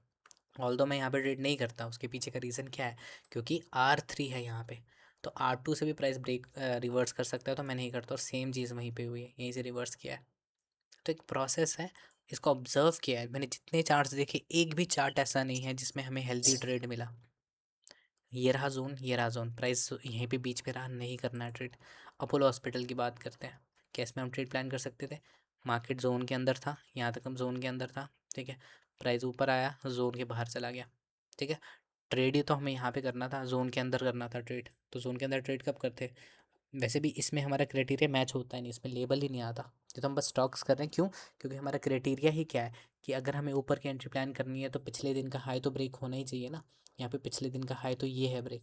मतलब आपको जब किसी स्टॉक में लेबल आ रहा है ना, तो उसका मतलब ये है कि वो आज के फर्स्ट कैंडल का भी हाई ब्रेक कर चुका है, पिछले दिन का हाई भी ब्रेक कर चुका है, स्पीड है, मोमेंटम है, स्ट्रेंथ है, वेलोसिटी है, बहुत सारी चीज़ें।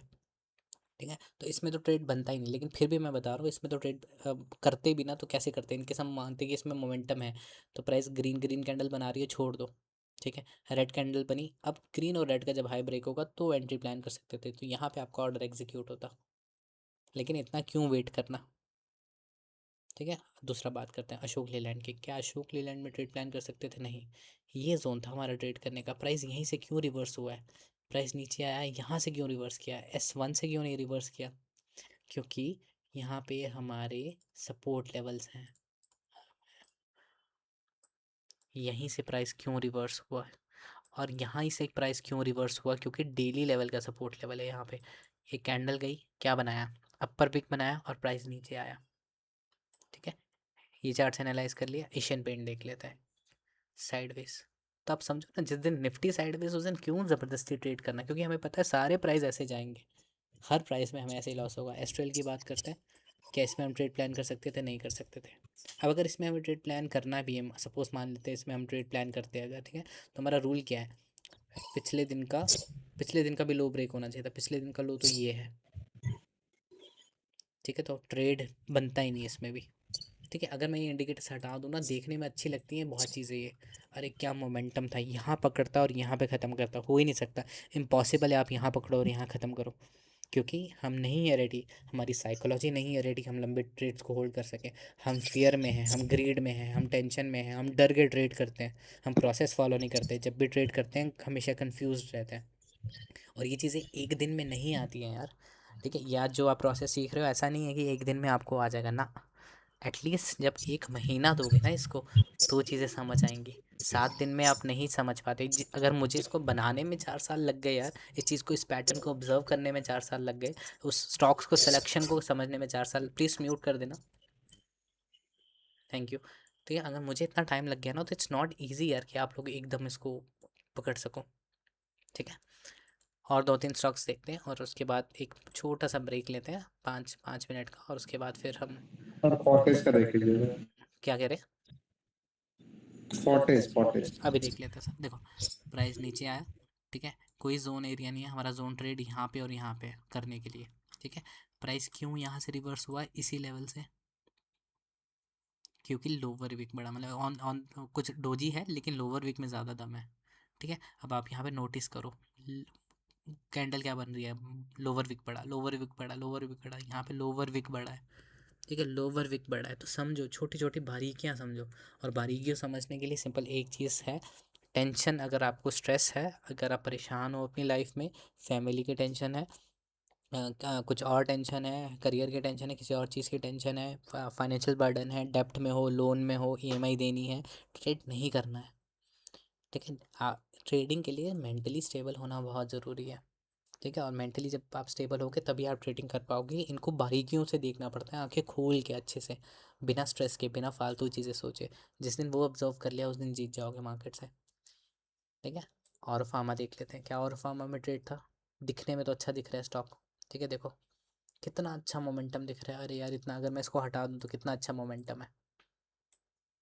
ठीक है, अब आप बोलोगे कि नहीं यार, ये अगर आप लोग को ऐसा लग रहा है कि नहीं यार ये इंडिकेटर नहीं है, ये ट्रेड मिस हो गया, लेकिन जो हमने 10 चार्ट्स, इतने कितने चार्ट्स देखे हैं? 1 2 3 4 5 6 7 8 9 10 11 12 13 14 15 16 17 18 चार्ट्स हमने देखे, और एक चार्ट में हमें ऐसा लग रहा है कि मोमेंटम था लेकिन हमारे रेजिस्टेंस ने उसको रोक लिया।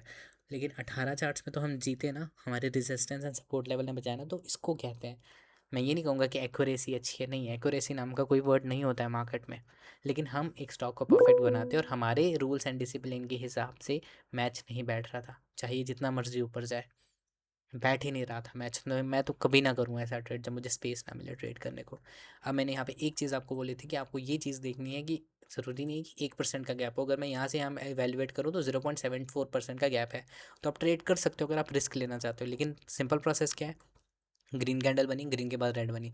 जब आप यहाँ पे एक ऑर्डर अपना पंच करके रखोगे और प्राइस जब ऐसे ऊपर आएगा, टच करेगा तो ऑर्डर एग्जीक्यूट होगा, तो अगले पॉइंट पे आप निकल भी सकते हो।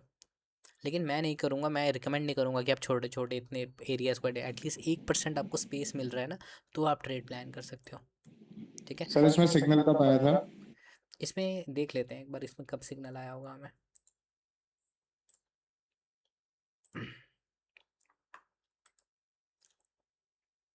इसमें हमें सिग्नल मिलता कुछ इस लेवल पे 11:30 पे।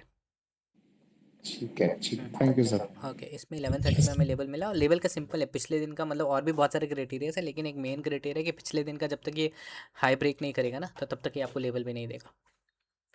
तो ये जो आप बैकग्राउंड, अगर मैं इसको हटा दूँ, बैकग्राउंड आप ग्रीन देख रहे हो, तो ये भी है कि ट्रेंड है कि नहीं उस स्टॉक में। तो यहाँ तक तो ट्रेंड ही नहीं था, बैकग्राउंड था, वाइट था। तो सारे क्राइटेरियाज को आइडेंटिफाई करके ये हमें लेवल देता है, राइट। तो इसको तो हमें वैसे ही फॉलो करना है, लेकिन मैं नहीं करूँगा, सपोर्ट रेजिस्टेंस से तो नहीं करूँगा बिल्कुल भी ट्रेड। एक हम 40s कह रहे थे, वो 40s वाला चार्ट भी देख लेते हैं एक बार, और फिर एक 5 मिनट का ब्रेक लेते हैं, फिर डाउट सेशन करते हैं, फिर बातें बातें करते हैं मेरे थोड़ी। भी 4 स्टॉक से बाद में देख लीजिए। क्या कह रहे हैं? मेरे भी 4 स्टॉक से बाद में ब्रेक के बाद ले हाँ, देख कूल लीजिए। कूल कूल, मैं एक बार 40s देख लेता हूँ, फिर उसके बाद 5 मिनट का जी ब्रेक लेते हैं, ठीक है। जी 40s, ठीक है। तो अगर 40s में हमें ट्रेड करना होता, तो मैं इसको हटा देता हूँ, मैं सिंपल अपना सपोर्ट रेजिस्टेंस इंडिकेटर लगाता हूँ और देखता हूँ जोन था, यहाँ पे हमें जोन मिला है ट्रेड करने के लिए।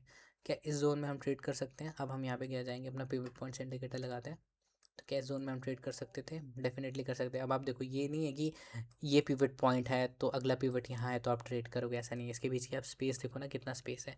और यहाँ से आप कैलकुलेट करो इस पिवट से और इस पिवट से, तो 1.457 का स्पेस है। तो स्पेस तो है ट्रेड करने के लिए। तो अगर यहाँ पे कहीं एंट्री प्लान करनी होती तो अगर लगातार रेड कैंडल्स बन रही है तो ट्रेड नहीं करना है, एक ग्रीन कैंडल का वेट करना है। तो यहाँ पे क्या हुआ, रेड कैंडल्स बन रही थी, ये जो ग्रीन है, ठीक है, यहाँ पे आपका कहीं ऑर्डर पंच होता है इस लेवल पे, करेक्ट है सर, करेक्ट है। ठीक है ना, यहाँ पे आपका कहीं ऑर्डर प्लेस होता। हाँ, ऑल दो ये प्राइस ऊपर जाता, यहाँ पे अगर आपने यहाँ पे ऑर्डर प्लेस किया, तो यहाँ पे अगर आपका स्टॉप लॉस या कहीं पे भी स्टॉप लॉस होता, तो स्टॉप लॉस डेफिनेटली हिट होता, राइट। और ज़रूरी नहीं कि उस वक्त हम 40s चूज़ करते हैं, मे बी शायद उस वक्त हेल्थ केयर सेक्टर मूव ही ना कर रहा होता, ठीक है। तो तब भी हम, क्योंकि हम सारी कंफर्मेशन देखते हैं, हेल्थ केयर सेक्टर मूव कर रहा है, स्टॉक मूव कर रहा है, तो हम इसमें कैंडिडेट, क्या इसमें मुझे लेबल मिला था क्या 40s में?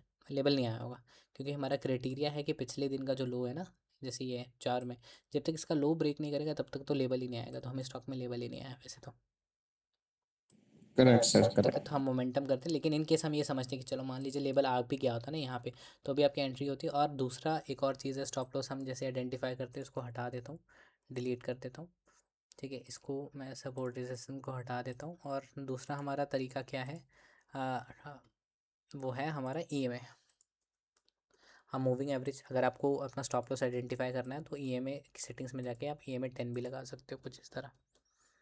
तो अगर प्राइस EMA 10 के वापस ऊपर क्लोज करे तो आप एग्जिट कर सकते हो। तो यहाँ पे बेसिकली क्या हुआ, जब आप यहाँ ठीक पे है, एंट्री प्लान करते हो तो यहाँ पे EMA 10 के ऊपर क्लोज नहीं हुआ है, ठीक है। मतलब ऊपर गया लेकिन झटके से नीचे आ गया, लेकिन आपको वेट नहीं करना है। लेकिन अगर आपको देखिए ऐसी बड़ी सी कैंडल बन रही है तो एग्जिट कर देना, वो ऑल तो बाद में वापस आएगा, लेकिन यहाँ से यहाँ तक भी आपको बहुत तगड़ा लॉस दिखा देगा अगर आप ऑप्शंस में हो, ठीक है। तो जब तक EMA 10 के है नीचे है तब तक आप होल्ड करके रख सकते हो। यहाँ पे EMA 10 के ऊपर आया तो यहाँ पे भी आप एग्जिट कर सकते हो, ठीक है। हमें ये नहीं देखना है, पता है क्या होता है, मैं वही बार बार रिपीट करता हूँ, हम अपने आप को झूठ बोलते हैं कि यार नहीं यार, मैं तो यहाँ एग्जिट नहीं करता, क्योंकि हमें ये दिख रहा है, हमें फ्यूचर दिख रहा है, ठीक है। तो हम क्या कहते हैं, नहीं यार मैं तो नहीं करता, मैं तो यहाँ पे होल्ड करता है। ऐसा नहीं होता, जब हम रियल मार्केट में होते ना, तो अब यहाँ पे भी एग्जिट करते थे। जब यहाँ पे पहले ग्रीन कैंडल बन रही होती ना, यहाँ पे भी एग्जिट हो जाता, डर के मारे, फियर के मारे। तो ये जो प्रोसेस है, ये रूल्स हैं, ये सीखते रहोगे ना, एटलीस्ट 1 महीना, 2 महीना, 3 महीना अपने आप को दोगे इस चीज़ में, है ना। मतलब ऐसा ज़रूरी नहीं कि इंडिकेटर्स यूज़ करने हैं आपको, I am not selling my indicators, not promoting my indicators, है ना। लेकिन सिंपल सा रूल है ना, मैंने तो यहाँ पे सिर्फ पिवट पॉइंट्स लगाया, ठीक है। आपको manually support and resistance draw करने हैं, आपको एक स्पेस चाहिए, उसमें आपको प्रैक्टिस करनी है। तो क्या यार ये चीज़ हो रही है, तो ये जब तक प्रैक्टिस नहीं करोगे ना, 3-4 महीने इन सब चीज़ों को, सेम प्रोसेस को, सेम चीज़ रिपीट करते रहोगे, ठीक है, तब तक कुछ नहीं होगा। अब आप सिंपल एक चीज़ सोचो, आप कोई भी प्लेयर ले लो, कोई भी स्पोर्ट्समैन ले लो, कोई भी फाइटर ले लो, ठीक है। हर किसी के पास एक एक ऐसा मूव होता ही है जिसके लिए वो जाना जाता है, ठीक है। चाहे क्रिकेटर हो, चाहे कोई भी स्पोर्ट्समैन, मतलब एक ऐसा जिस पे उसने अपनी स्किल बनाई हो।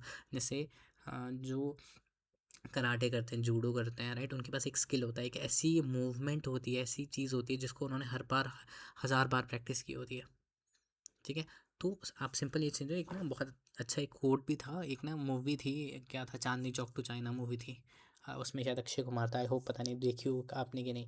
तो उस मूवी में ना वो कुछ कराटे ऐसे सीख रहा होता है कराटे। तो उसका जो मेंटोर है वो उसको बस एक चीज़ बोलता है कि दुश्मन को ना आपके ऐसे मूव से खतरा नहीं है जो आपने रोज़ प्रैक्टिस करते हो। जो दुश्मन है ना उसको एक ऐसी चीज़ से खतरा होता है जो आपने 1000 बार प्रैक्टिस की हो। तो स्टॉक मार्केट ना बिल्कुल उससे रिलेटेड है। कोई एक चीज़ जब आप 1000 बार प्रैक्टिस करोगे ना, सेम चीज़, सेम प्रोसेस, सेम चीज़, बिना रूल को ब्रेक किए आपको रिजल्ट्स मिलेंगे। आपने जिस दिन रूल्स को बिल्कुल ब्रेक किया उस दिन आपके रिजल्ट्स नहीं मिलेंगे, फिर आपका स्टॉक मार्केट से भरोसा उठेगा और जो भी आपका मेंटोर है आपका उससे भी भरोसा टूटेगा। तो अपने आप को झूठ नहीं बोलना है। कभी भी ट्रेड करो ना तो अपने मन को पहले ये समझाओ कि यार नहीं यार, मैंने रूल ब्रेक किया है, मुझे ये समझाया गया था, मैंने ये नहीं किया है, मैंने रूल ब्रेक किया है, तो उसका ये लॉस है, ठीक है। और जिस दिन बार बार एटलीस्ट 30 डेज, 30 दिन तक बिना रूल ब्रेक किए सेम प्रोसेस फॉलो करो, मैं 100% श्योर हूँ, पता है क्या होगा, आपको लॉसेस होंगे। ये बिल्कुल नहीं कहूँगा कि प्रॉफिट नहीं होंगे, आपको लॉसेस होंगे। लेकिन उन लॉसेस में क्या है कि लॉसेस आपके इतने छोटे होंगे, दूसरा आप इतना कुछ सीख जाओगे ना सेम प्रोसेस को, और अगले महीने आप ब्रेक टू ब्रेक इवन पे आओगे, और अगले महीने आपको थोड़ा सा प्रॉफिट होगा, चाहे 100 रुपये का प्रॉफिट हो, लेकिन प्रॉफिट दिखेगा आपको।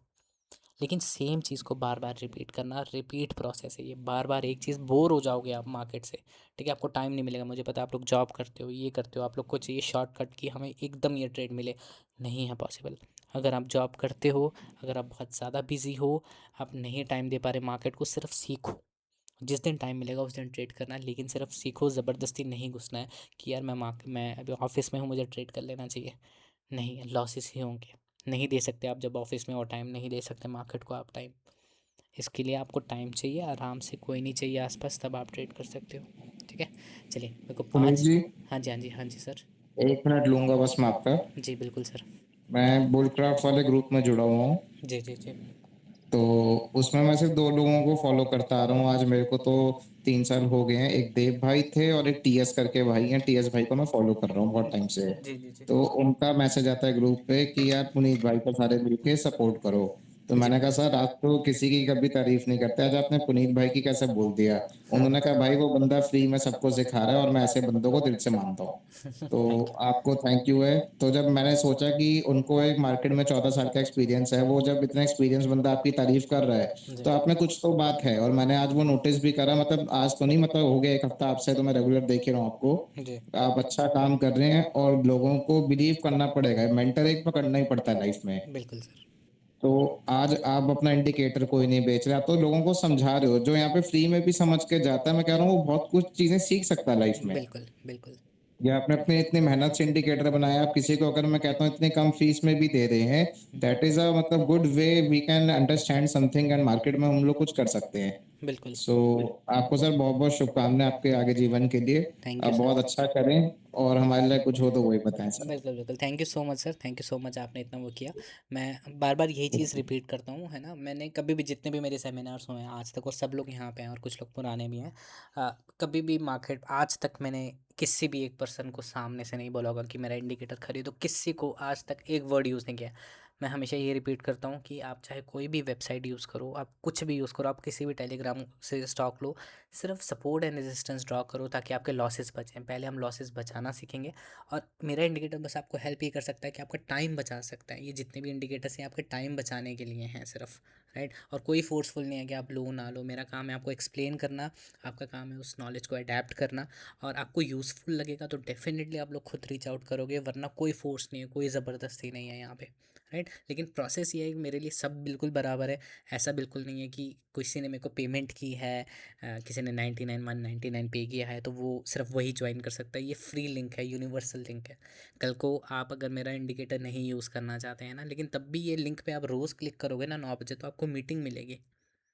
रोज़ 9 बजे है मीटिंग मिलेगी। मतलब मैं तो ये कहता हूँ कि आप लोग इसको शेयर करो, लोगों तक पहुँचाओ, है ना। सब लोग ज्वाइन करें, सब लोग सीखें, क्योंकि मेरे पास है, टाइम है देने को। मैं पूरा दिन बिजी रहता हूँ, 1 डेढ़ घंटा होता है मेरा रिवीजन होता है, आप लोगों को समझाने में मेरा ज़्यादा फ़ायदा है। मैं जब चीज़ों को रिपीट करता हूँ ना, मैं और अच्छा होता हूँ। और एक चीज़ मैं आप लोगों को दोबारा रिपीट कर दूँ, अगर आपको मार्केट में सक्सेसफुल होना है तो आपको सिखाना शुरू करना पड़ेगा। जब तक आप लोगों को नहीं सिखाओगे तब तक आप कभी भी सक्सेसफुल नहीं होगे। कहते हैं मार्केट का एक रूल है, fake it till you make it. मतलब तब तक आप अपने आप को फेक दिखाओ जब तक आप कर नहीं पाते उस चीज़ को, राइट। तो कोई बुराई नहीं है इसमें, ठीक है? आपको बताना पड़ेगा कि मैं अच्छा हूँ करने में। आपको सेम प्रोसेस जब आप बार बार रिपीट करोगे ना, लोगों को समझाना शुरू करोगे एक ही प्रोसेस को। आप चाहे 10 लोगों को बिठाओ, यार मैं एक चीज़ समझाता हूँ, ठीक है। अब वो चीज़ समझाओगे ना, आपके स्किल्स इतने ज़्यादा डेवलप होंगे ना, ऐसे स्किल्स डेवलप होंगे जो आप शायद खुद आप एनालाइज ना कर पाओ लेकिन सिखाने पे कर पाओ, राइट। तो ये सिंपल सा प्रोसेस है, यूनिवर्सल लिंक है। आप आज हो कल हो, आप जब भी मर्जी भी ज्वाइन करो, सेम लिंक पे आपको मिलेगा। सेम टाइम आप ज्वाइन करो, अपने क्वेश्चंस पूछो, आंसर्स लो आराम से, राइट। और ऐसा नहीं कि हम इंडिकेटर्स, अभी आने वाले टाइम में थोड़ा और टाइम हम इन्वेस्ट करेंगे, हम कॉन्सेप्ट्स भी सीखेंगे, एक एक करके सारे कॉन्सेप्ट्स को सीखेंगे कि मार्केट कैसी चलती है, ये इंडिकेटर क्या कैसे काम करता है, वो इंडिकेटर कैसे काम करता है, सारे इंडिकेटर्स, सारे जितने भी मार्केट के कॉन्सेप्ट है, प्राइस एक्शंस को लेके, क्योंकि मैं प्राइस एक्शंस में ही अपने आप को अच्छा मानता हूँ। तो वो सब भी सीखेंगे धीरे धीरे करके। अभी थोड़ा मेंबर्स हम क्रिएट कर रहे हैं, एक कम्युनिटी बिल्ड कर रहे हैं, ताकि सब लोग एक एक सोच हो जाए सबकी, हम सबकी, कि यार एक ही सोच है और इसी सोच के, और जो मैं बोल रहा हूँ सामने वाला अंडरस्टैंड करने लग जाए, तो फिर मज़ा आएगा, फिर तो आगे ज़रूर बढ़ेंगे बिल्कुल हम। बिल्कुल। ठीक है, चलिए मुझे 5 मिनट का ब्रेक दीजिए, है ना। फिर 5 मिनट बाद डाउट सेशन करते हैं, जिनके भी डाउट्स है। Okay cool okay. कूल।